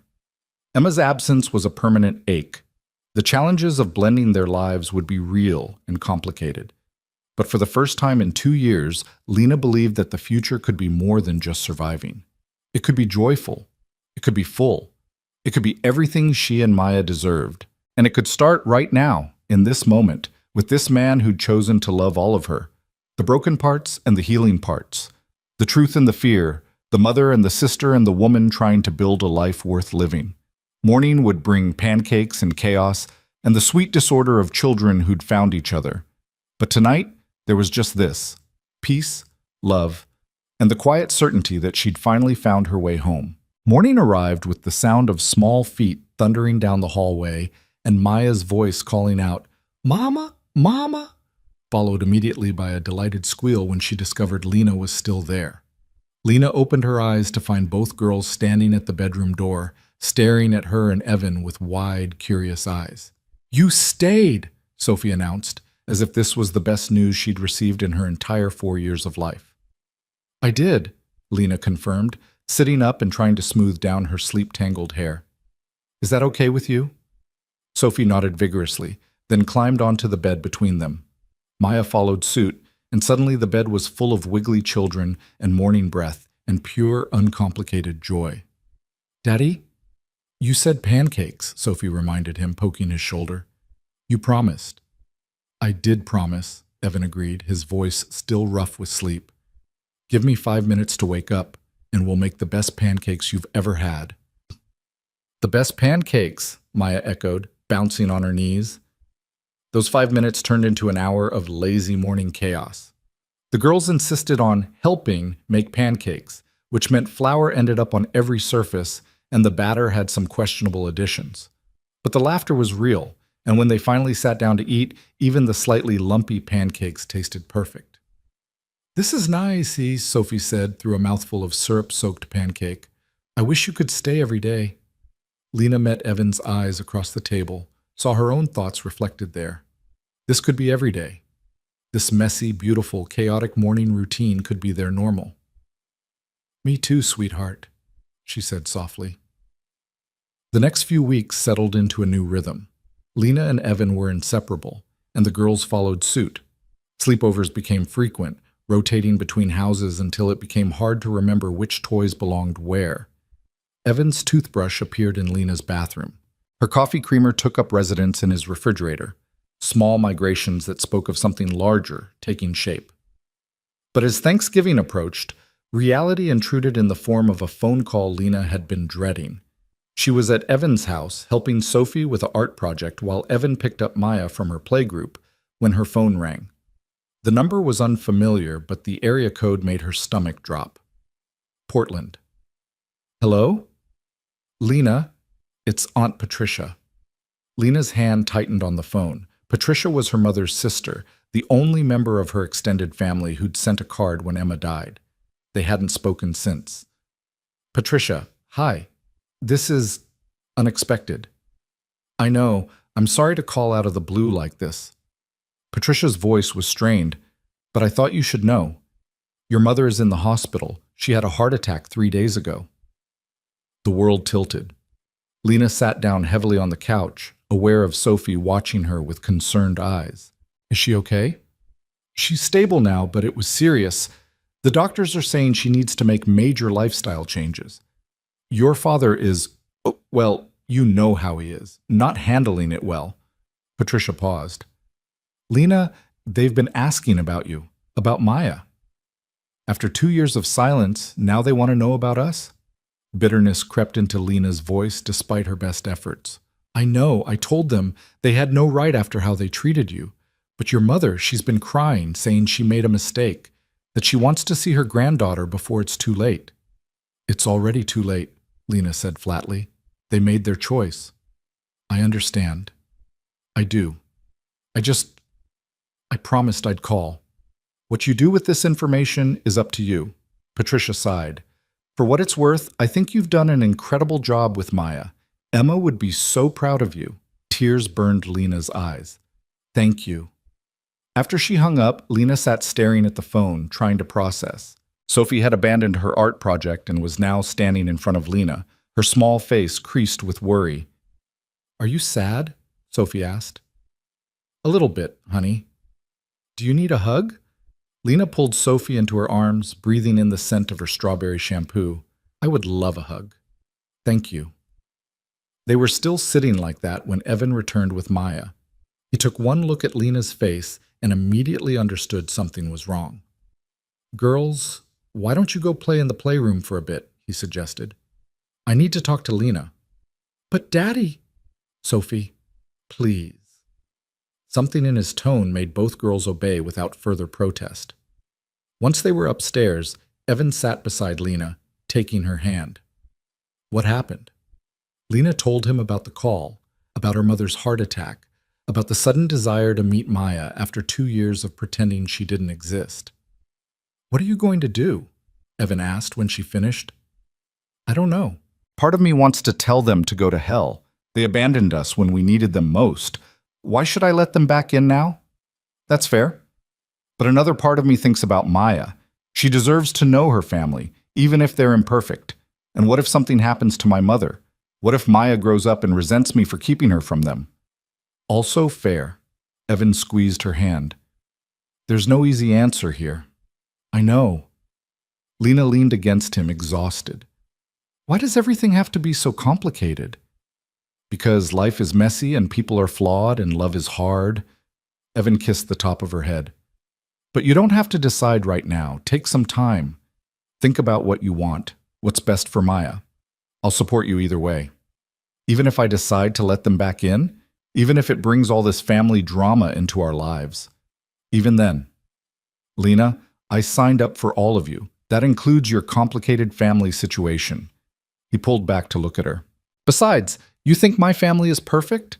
My dad left when I was 12. I've got a brother I haven't spoken to in 5 years because of a fight over Rachel's funeral arrangements. Everyone's got baggage. When did you get so wise? Therapy. Lots and lots of therapy. He smiled. Which, by the way, I highly recommend. Helped me process Rachel's death, figure out how to be a single parent, work through my fear of dating again. Changed my life. Maybe I should try it. Maybe you should. Can't hurt, right? That night, after the girls were asleep, Lena lay awake thinking about her mother. She remembered being young before Emma's pregnancy, when their family had been whole and happy. Summer barbecues and Christmas mornings and her mother's chocolate chip cookies. Those memories felt like they belonged to a different life, a different family. But they were real. And underneath all the hurt and anger, there was still a daughter who missed her mother. She picked up her phone, typed out a text to Patricia before she could overthink it. Can you send me the hospital information? I'm not making any promises, but I'd like to know how to reach her if I decide to. The response came quickly. Of course. And Lena, whatever you decide, you're a good daughter, a good person. Don't let anyone tell you otherwise. December arrived with the first real snow of the season. Maya and Sophie were beside themselves with excitement, begging to go outside before breakfast. Lena and Evan bundled them into so many layers they could barely move, then watched from the porch as the girls made snow angels and threw snowballs with terrible aim. I've been thinking, Evan said, his breath fogging in the cold air, about the holidays. What we want to do. Okay. My mom always does a big Christmas Eve thing. Dinner, presents, the whole 9 yards. And I know you usually keep things small with Maya, but I was thinking maybe this year we could combine our traditions. Do Christmas Eve with my family, then Christmas morning, just the 4 of us. The 4 of us, Lena repeated, testing the phrase. It felt right, natural. Unless you have other plans, or if it's too much too fast, it's not too much. Lena took his hand. I'd love that. Maya should know what it's like to have a big family Christmas. There's something else. Evan turned to face her fully. I want to tell my mom. About Emma, about how you came to have Maya. She's going to adore you even more when she knows the whole story, and I don't want there to be secrets. But I wanted to make sure you're okay with it first. Lena considered. Carol had been nothing but welcoming, treating both Lena and Maya like family from the start. And Evan was right. Secrets had no place in the life they were building. Okay, but I want to be there when you tell her. I want to tell the story myself. They visited Carol the following Sunday, leaving the girls to build a blanket fort in her living room while the adults talked in the kitchen. Carol listened without interruption as Lena explained about Emma, about the adoption, about the decision to start over in Seattle. When Lena finished, Carol's eyes were wet with tears. Oh, honey, what you went through, what you've survived. She stood and pulled Lena into a fierce hug. You're an extraordinary woman, and Maya is lucky to have you. I'm lucky to have her, Lena managed through her own tears. And now you have us too, all of us. Carol pulled back, holding Lena at arm's length. I mean it. You're part of this family now, you and Maya both. Whatever you need, whenever you need it, we're here. The acceptance, so freely given, made something in Lena's chest crack open. This was what family was supposed to be. Not judgment or conditions, but unconditional love and support. That evening, Lena made a decision. She called the hospital in Portland and asked to be connected to her mother's room. The phone rang 3 times before a weak voice answered. Hello? Mom? It's Lena. Silence. Then a sharp intake of breath. Lena, oh, sweetheart, I'm so glad you called. Aunt Patricia told me about your heart attack. How are you feeling? Better now, especially hearing your voice. Her mother's voice cracked. I've missed you so much. We both have. Your father and I, we made a terrible mistake. What we said after Emma died, how we treated you, there's no excuse for it. Lena closed her eyes, leaning against her kitchen counter. You abandoned us. When I needed you most, you turned your back on me and on your granddaughter. I know, I was angry and scared, and I handled it all wrong, but Lena, please, give us a chance to make it right. Let us meet Maya. Let us try to be a family again. I don't know if that's possible. You hurt me. You made me feel like I wasn't enough, like choosing to raise Emma's baby was wrong. It wasn't wrong. It was the most right thing anyone could have done. Her mother was crying now. You honored your sister. You gave that baby a home and a mother who loves her. I was too blind to see it then, but I see it now. Please, Lena, I'm begging you, just one chance. Lena thought about Maya, about the grandparents she'd never known, thought about family and forgiveness and whether some bridges were meant to stay burned. I need time, she said finally. I need to think about this. And if I do decide to let you back in, it's going to be on my terms. Slowly, carefully, because I won't let Maya be hurt by people who might change their minds again. Of course, whatever you need, whatever you think is best. I'll call you in a few days, after I've had time to process. Thank you, Lena. Thank you for even considering it. After they hung up, Lena sat in the quiet of her apartment, trying to sort through the tangle of emotions.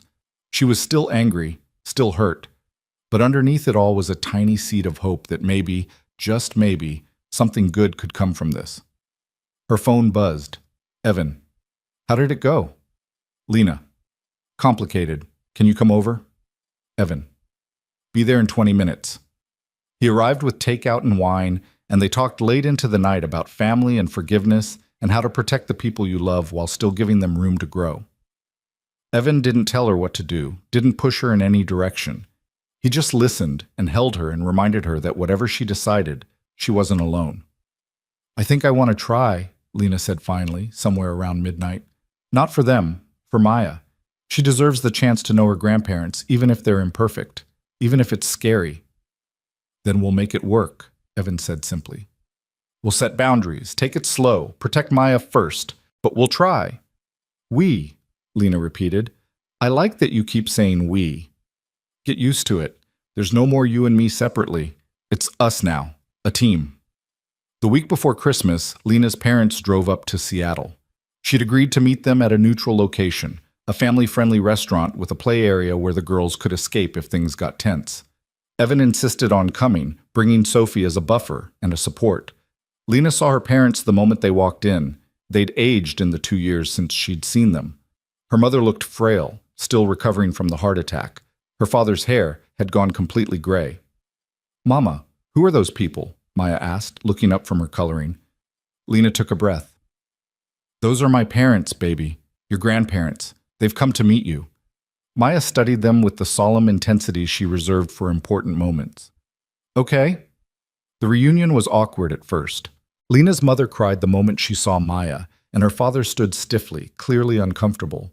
But then Maya did what she did best. She approached them with pure, uncomplicated openness. Hi, she said to Lena's mother. I'm Maya. I'm almost free. 3, Lena corrected automatically. Hello, Maya, Lena's mother said, kneeling down with some difficulty. I'm very happy to meet you. You look so much like your mama. Like Mama Lena or Mama Emma? Maya asked innocently. The question hung in the air. Lena tensed, waiting for her mother's reaction. You know about Emma? Her mother asked, looking up at Lena with surprise. Of course she knows, Lena said quietly. Emma is part of her story. I won't hide that from her. Lena's mother nodded, turning back to Maya. You look like both of them. You have Lena's smile and Emma's eyes. Mama Emma is in heaven, Maya announced, but Mama Lena is here and she loves me very much. I can see that. Lena's mother's voice broke. You're a very lucky girl. The lunch was tense but civil. Lena's parents asked careful questions about Maya's life, her favorite things, her friends. Sophie helped ease the tension, chattering away about preschool and the snow and the Christmas pageant she was in. Evan was quiet but present, his hand finding Lena's under the table whenever things got difficult. Toward the end of the meal, Lena's father finally spoke directly to her. "You've done well.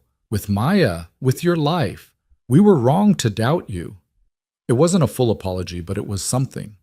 Lena nodded, not quite ready to forgive, but willing to acknowledge the effort.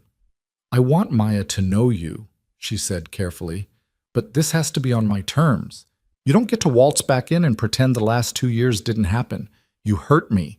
You abandoned us. That doesn't just go away." "We understand," her mother said quickly. "We'll do whatever you need. We just want to be part of her life. Part of your life.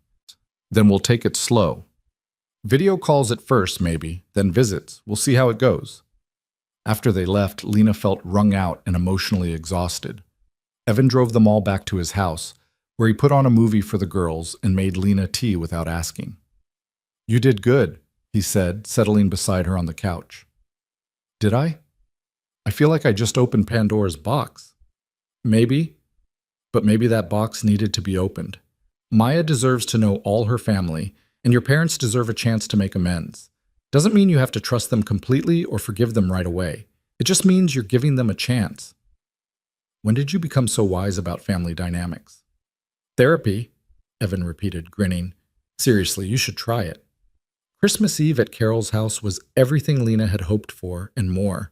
The house was full of Evan's extended family, cousins and aunts and uncles, and more noise and laughter than Lena had experienced in years. Maya and Sophie were passed from relative to relative, spoiled with attention and cookies and early presents. Lena helped Carol in the kitchen, learning the family recipes and listening to stories about Evan as a child. It was warm and chaotic, and felt like home in a way Lena's own childhood home never had. "He's happier than I've seen him in years," Carol said quietly, watching Evan play with the girls. "You've brought light back into his life, into both their lives." "He's done the same for us," Lena admitted. "Good. You deserve each other. You deserve this happiness." Carol squeezed her hand. "Welcome to the family, dear. Officially." That night, lying in Evan's bed after the girls had finally crashed from their sugar high, Lena felt a contentment she'd never thought possible. "Thank you," she whispered into the darkness. "For what?" "For this. For your family, for accepting us, for making us feel like we belong." Evan pulled her closer. "You do belong. You and Maya both. This is your family now, too." "I want to ask you something," Lena said, nerves suddenly jangling. "Okay. Move in with me, or I'll move in with you. I don't care where, but I want us to stop dividing our lives between two places. I want to wake up with you every morning. I want the girls to actually share a room because they live in the same house, not just for sleepovers. I want this to be real and permanent and official." Evan was quiet for a moment, and Lena's heart sank. Too much, too fast. She'd pushed too hard. Then he rolled over, turning on the bedside lamp so he could see her face. "I was going to ask you the same thing. I've been carrying around a key to this house for a week, trying to find the right moment." "Really?" "Really. I want you here. Want Maya here. Want our lives completely tangled together so we can't tell where one ends and the other begins." He reached into the nightstand drawer and pulled out a key. "Move in with us. Please." Lena took the key, tears streaming down her face. "Yes. Absolutely yes." They kissed, and it tasted like promises and forever, like the end of one chapter and the beginning of another. "We should probably discuss logistics," Evan said eventually, laughing, "like whose furniture we keep and where everyone sleeps and how we merge two households." "Tomorrow," Lena decided.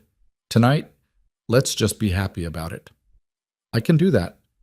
They turned off the light and lay together in the darkness, planning a future that felt suddenly, gloriously real. A house filled with laughter and chaos and love. Two girls who would grow up as sisters. Two adults who'd found each other through loss and were building something beautiful from the wreckage. "I love you," Lena whispered. "I love you too, so much." Outside, snow began to fall again, blanketing the city in white. Inside, Lena held on to Evan and thought about how far she'd come. From that terrifying day in the hospital when Emma died and she became a mother overnight, to this moment, lying in the arms of a man who loved her completely, who accepted her truth without flinching, who chose her and Maya every single day. The road had been hard. There would be more challenges ahead, merging households, navigating relationships with her parents, raising two daughters in a blended family. But for the first time since losing Emma, Lena believed they could handle whatever came. Because she wasn't alone anymore. She had Evan and Sophie and Carol and a whole extended family who'd claimed them as their own. She had her parents, tentatively rebuilding bridges. She had Sarah, her constant cheerleader. Most importantly, she had Maya, the child who'd saved her as much as she'd saved Maya.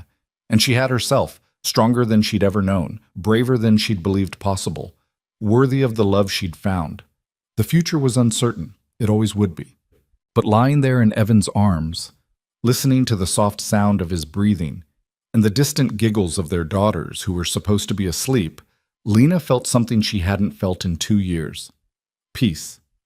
And the quiet, powerful certainty that she was exactly where she was meant to be. Moving day came on a gray January morning, the kind where Seattle seemed determined to wash away the old year completely.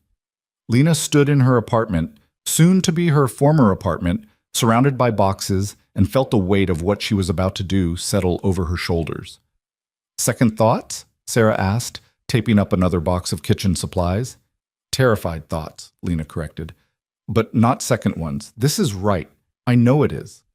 "Then why do you look like you're about to jump off a cliff?" "Because I am jumping. I'm jumping and trusting that Evan will catch me, that this family we're building will hold, that I won't mess it up somehow." Sarah set down the tape and crossed to Lena, taking her hands. "Listen to me. You've already survived the worst thing that could happen. You lost Emma, and you kept going. You raised a baby alone in a new city with no support. You've been through fire, Lena. Moving in with a man who adores you? That's not jumping off a cliff. That's finally learning to fly." Lena hugged her friend tightly. "What would I do without you?" "Crash and burn, obviously." Sarah pulled back, grinning. "Now come on. Evan and the girls will be here soon with the truck, and we've got to get you packed." They arrived an hour later, both girls bouncing with excitement. Maya had been talking about our new house for weeks, planning where all her toys would go and insisting that she and Sophie needed bunk beds immediately.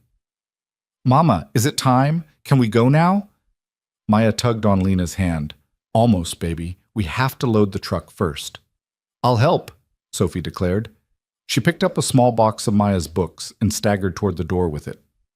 Evan caught Lena's eye and smiled. "Our daughter is very enthusiastic about manual labor. Let's see how long that lasts." "Our daughter."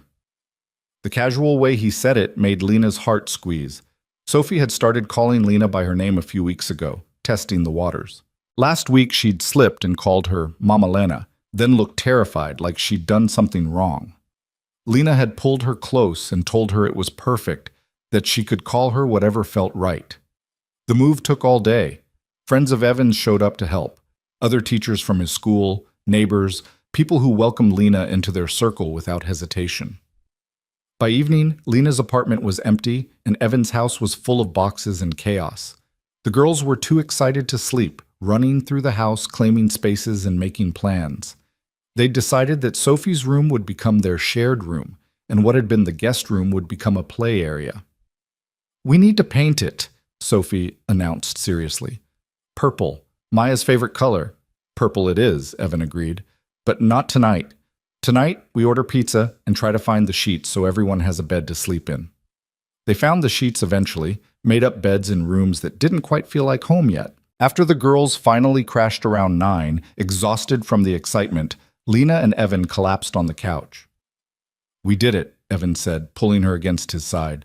"We did." Lena looked around at the boxes still stacked everywhere, at the pictures propped against walls waiting to be hung, at the beautiful mess of two lives merging into one. "It's going to take weeks to unpack all this." "Months, probably, but we've got time." He kissed the top of her head. "All the time in the world." The next few weeks were an adjustment. Learning each other's morning routines, negotiating closet space, figuring out whose coffee maker to keep and whose to donate. The girls had their moments too, fights over toys, tears about sharing a room, the normal friction of two children learning to be siblings full-time. But there were beautiful moments too. Sunday morning pancakes that had become a sacred tradition. The four of them piled on the couch watching movies, tangled together like puppies. Bedtime stories where both girls insisted on sitting in Lena's lap while Evan read. The slow, sweet process of becoming a family. Lena had started therapy in February, finally taking Evan's advice. Her therapist, Dr. Chen, was a kind woman in her 50s who specialized in grief and trauma. Twice a week, Lena sat in her office and unpacked everything she'd been carrying, losing Emma, becoming an instant parent, the fear that she wasn't enough, the guilt over finding happiness again. "You're allowed to be happy," Dr. Chen told her in one session. "Emma would want that for you. She would want Maya to grow up in a home full of love and laughter." I know that logically, but emotionally it feels like betrayal sometimes, like I'm moving on and leaving her behind. You're not leaving her behind. You carry her with you every day. You see her in Maya's smile. You honor her memory by being the mother she couldn't be. That's not betrayal. That's love. Those sessions helped more than Lena had expected. She learned to give herself grace, to accept that healing wasn't linear, to understand that she could grieve Emma and be happy with Evan at the same time. In March, they celebrated Maya's 3rd birthday with a party that filled the house with children and noise and joy. Lena's parents came, still tentative but trying. They brought gifts and admired the house and told Maya happy birthday with tears in their eyes. "She's wonderful," Lena's mother said quietly, watching Maya open presents. "You've done such a beautiful job with her." "Thank you." The words still felt strange, accepting praise from the woman who'd abandoned them. But Lena was trying, letting the relationship rebuild slowly. Her father pulled Lena aside later while the kids were eating cake. "I owe you an apology, a real one, not the half-hearted thing I gave you at the restaurant." Lena waited, barely breathing. "When Emma died, I didn't know how to handle it. She was my daughter, and I failed her. I was angry at her for getting pregnant, angry at myself for being angry, angry at the world for taking her. And when you took Maya, when you decided to raise her, it felt like a judgment, like you were saying I should have done more, been better." He wiped his eyes. "But you weren't judging me. You were just loving that little girl the way she deserved, and I was too caught up in my own pain to see it." "Dad, let me finish, please." He took a shaky breath. "You are one of the bravest people I know.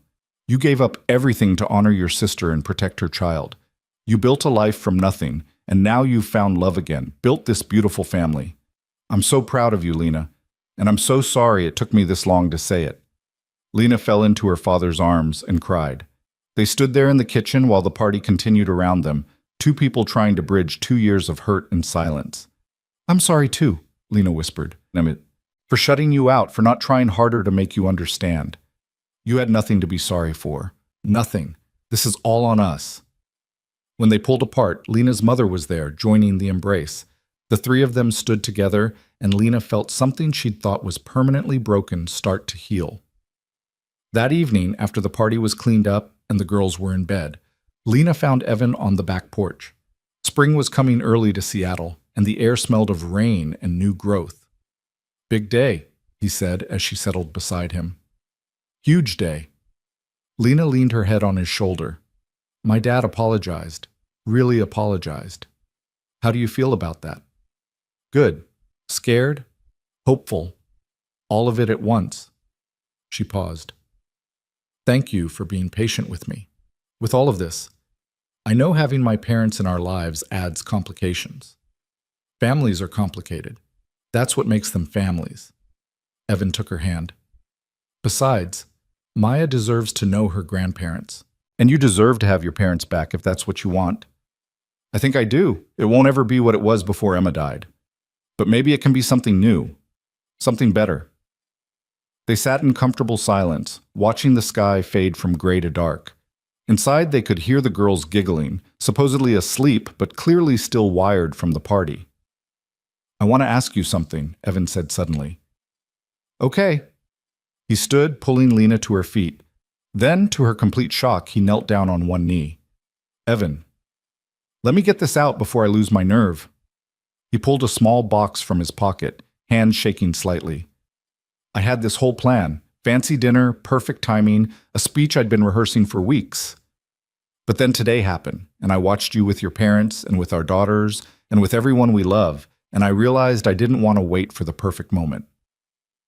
This is the perfect moment. Right now, in our house, with our girls upstairs, on the day we celebrated Maya turning 3. Lena's hands flew to her mouth, tears already streaming. Lena Harper, you walked into my life carrying more than a diaper bag. You carried grief and courage and this fierce, protective love for your daughter that made me fall for you immediately. You've taught me that family isn't about biology or perfection. It's about choice. It's about showing up every single day and choosing to love someone, even when it's hard. Especially when it's hard. Evan, I'm not done. He smiled through his own tears. I choose you. Every day for the rest of my life, I choose you. I choose Maya. I choose the messy, complicated, beautiful family we're building together. Will you marry me?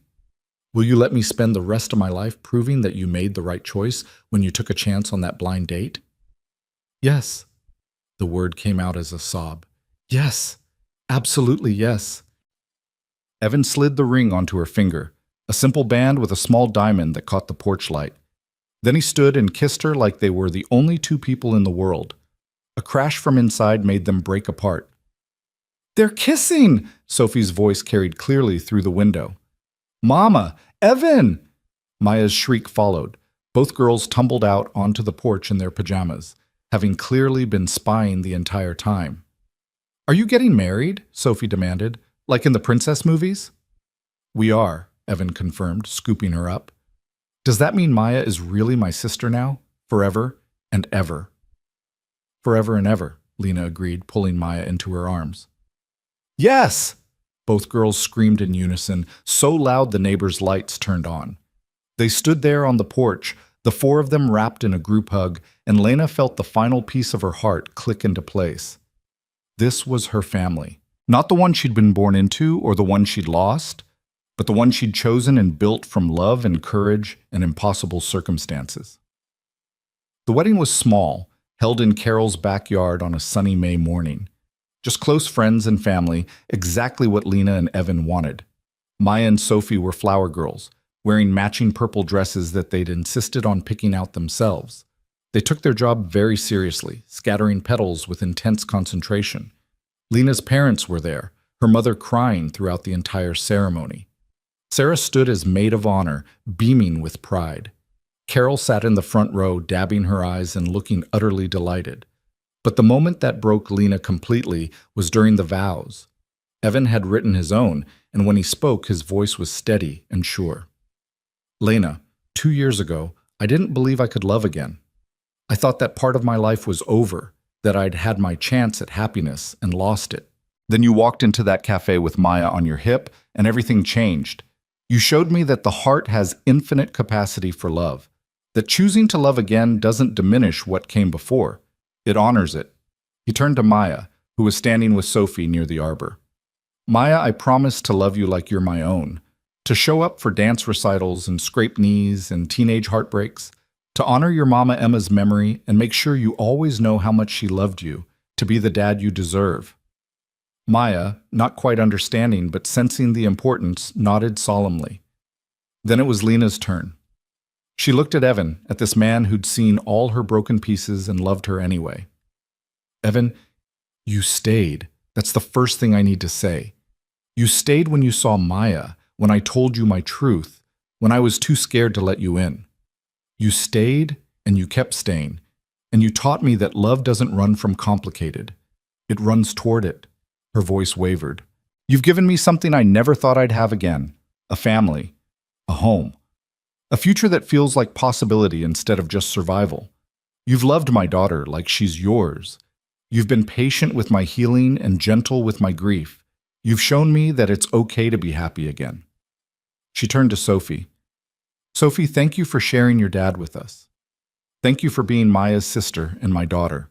I promise to love you fiercely and show up for you always, to never try to replace your mama, but to give you all the love I have anyway.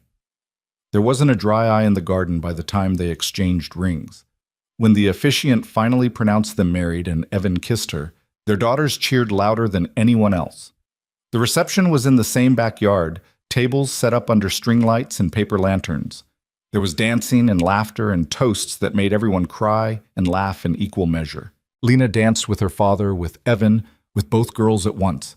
She talked with her mother about planning future visits, about being part of each other's lives again.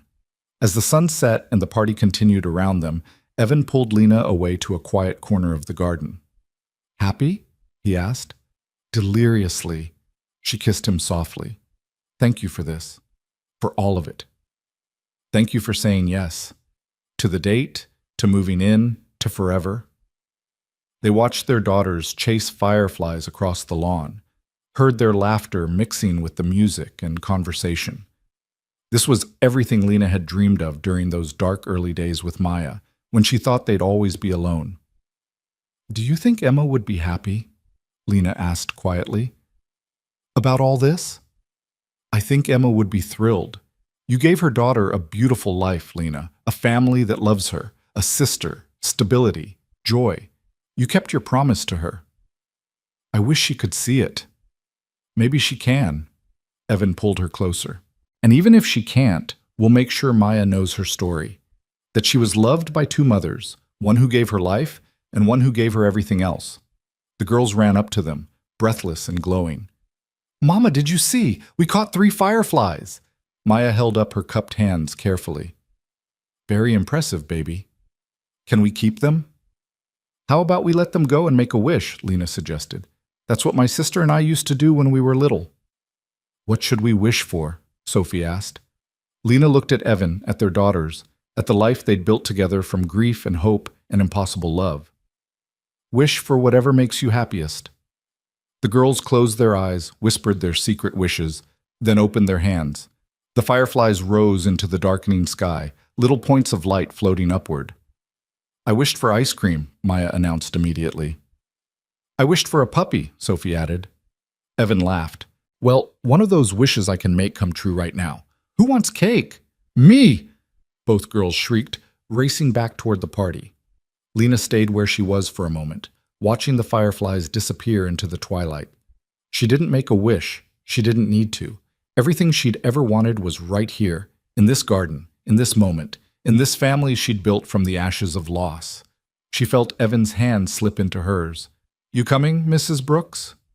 Mrs. Brooks? Her new name? Her new life. She smiled. "Yeah, I'm coming." They walked back to the party together, and Lena looked back one last time at the darkening sky. Somewhere up there, she liked to imagine Emma watching. Emma, who'd given her the greatest gift, a daughter to love, a reason to keep going, a second chance at happiness. "Thank you," Lena thought, "for everything, for Maya, for showing me what love really means. I'll take care of her, I promise. We both will."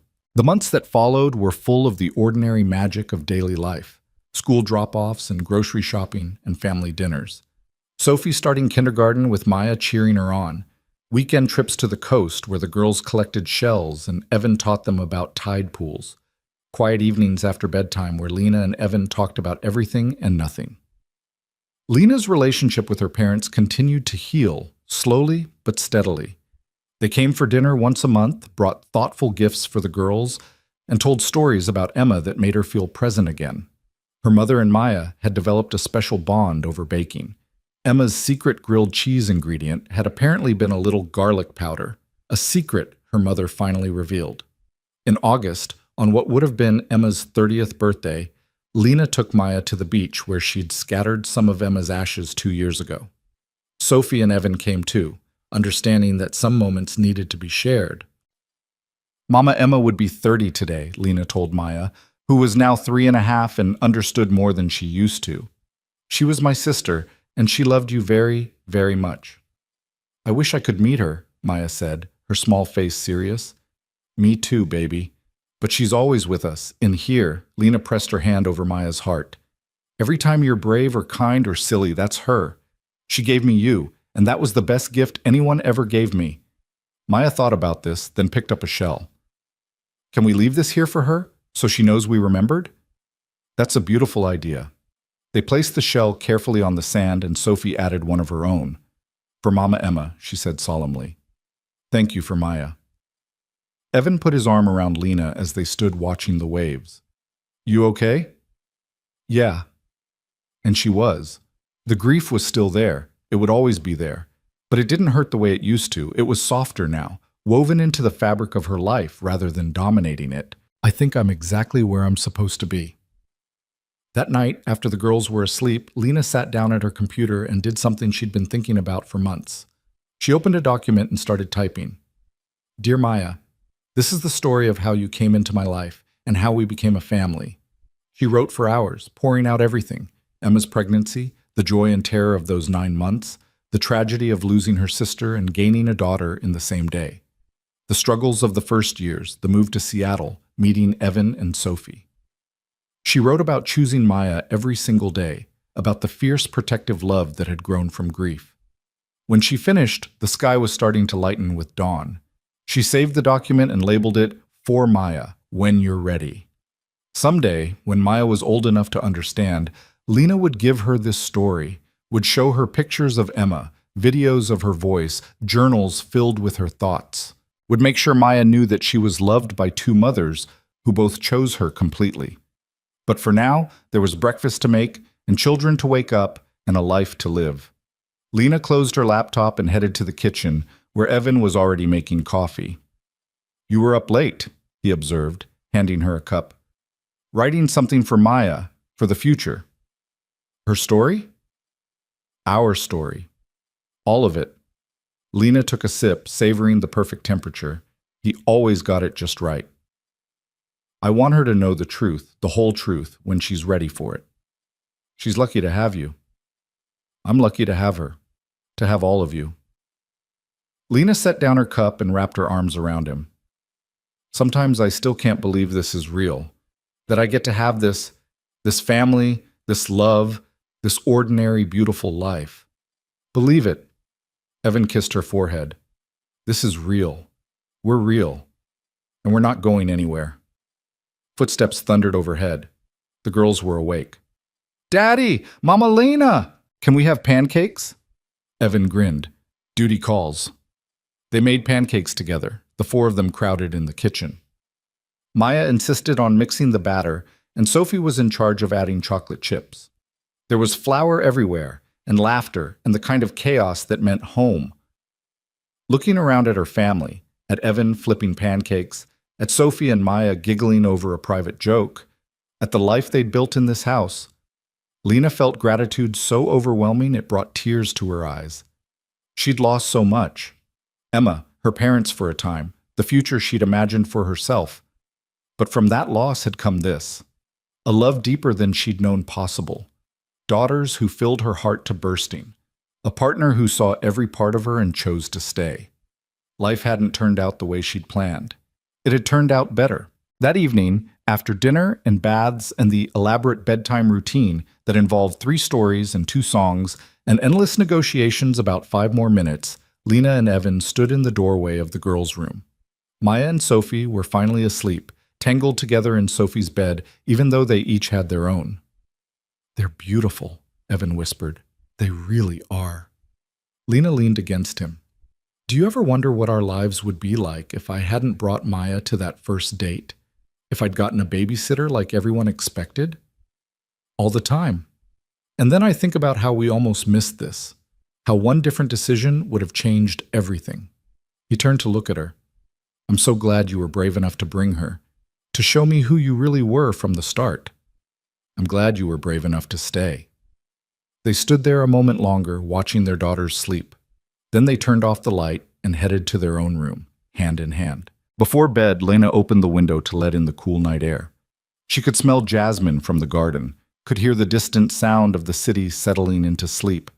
Everything was quiet and peaceful and right. She thought about that terrified woman who'd walked into the Cornerstone Cafe 15 months ago, expecting nothing but the same old rejection. That woman who'd been so afraid of hoping, so convinced that her life would always be defined by loss. If she could go back and tell that woman anything, it would be this. Hold on, be brave. The happiness you think you don't deserve is coming. It's going to show up in the form of a man with kind eyes and a daughter who needs a mother just as much as your daughter needs a father. It's going to heal wounds you thought were permanent. It's going to teach you that family is something you build, not something you're born into. It's going to save you. But Lena couldn't go back. She could only move forward, carrying the lessons of the past, but not living in them. She could only choose joy, choose love, choose this family every single day. And that's exactly what she planned to do. Evan was already in bed reading one of his endless teacher memoirs. He looked up when she climbed in beside him. "What are you thinking about?" "Everything. Nothing. How lucky we are." "We are lucky, but we also worked for this. You fought for this life, Lena. You earned it." She nestled into his side, her head on his chest, listening to the steady rhythm of his heartbeat. "Do you think we'll always be this happy?" "I think we'll have hard times. Arguments about whose turn it is to do dishes, stress about money or the girl's teenage years, days when everything feels impossible. But yes, I think we'll always have this. This foundation of love and trust and choosing each other that doesn't go away just because life gets hard. Promise?" "Promise." He set down his book and turned off the light, pulling her closer. "Sleep, love. Tomorrow's a new day." "What's tomorrow?" "Sunday, which means pancakes and playground and probably fighting about nap time." Lena smiled into the darkness. "Sounds perfect." "It is. This is perfect. You're perfect. I'm far from perfect. You're perfect for me, for us. That's all that matters." They drifted toward sleep, comfortable in the silence. Outside, the city hummed with life. Upstairs, their daughters dreamed child dreams of princesses and dinosaurs. The house settled around them, creaking softly, holding them safe. And Lena, surrounded by love she'd never expected to find, finally let herself believe in forever. Because this wasn't a fairy tale with an unrealistic ending. This was real life, messy and complicated and beautiful. This was choosing to love even when you're terrified. This was showing up for people who need you and letting yourself need them in return. This was building a family from grief and hope and the courage to take chances. This was everything. Emma, Lena thought one last time before sleep claimed her. I kept my promise. I gave her everything. I gave us both everything. I hope, wherever you are, you're proud. And somewhere, in the space between waking and dreaming, Lena could swear she felt a gentle presence, a whisper of approval. Emma's voice, faint but clear. I'm so proud of you, little sister. So proud. Now stop worrying about me and enjoy this beautiful life you've built. You deserve it. You both do. Then the feeling was gone, and there was only sleep and dreams and the promise of another perfect, ordinary day with the family she'd chosen and the family who'd chosen her back. The end, but also the beginning.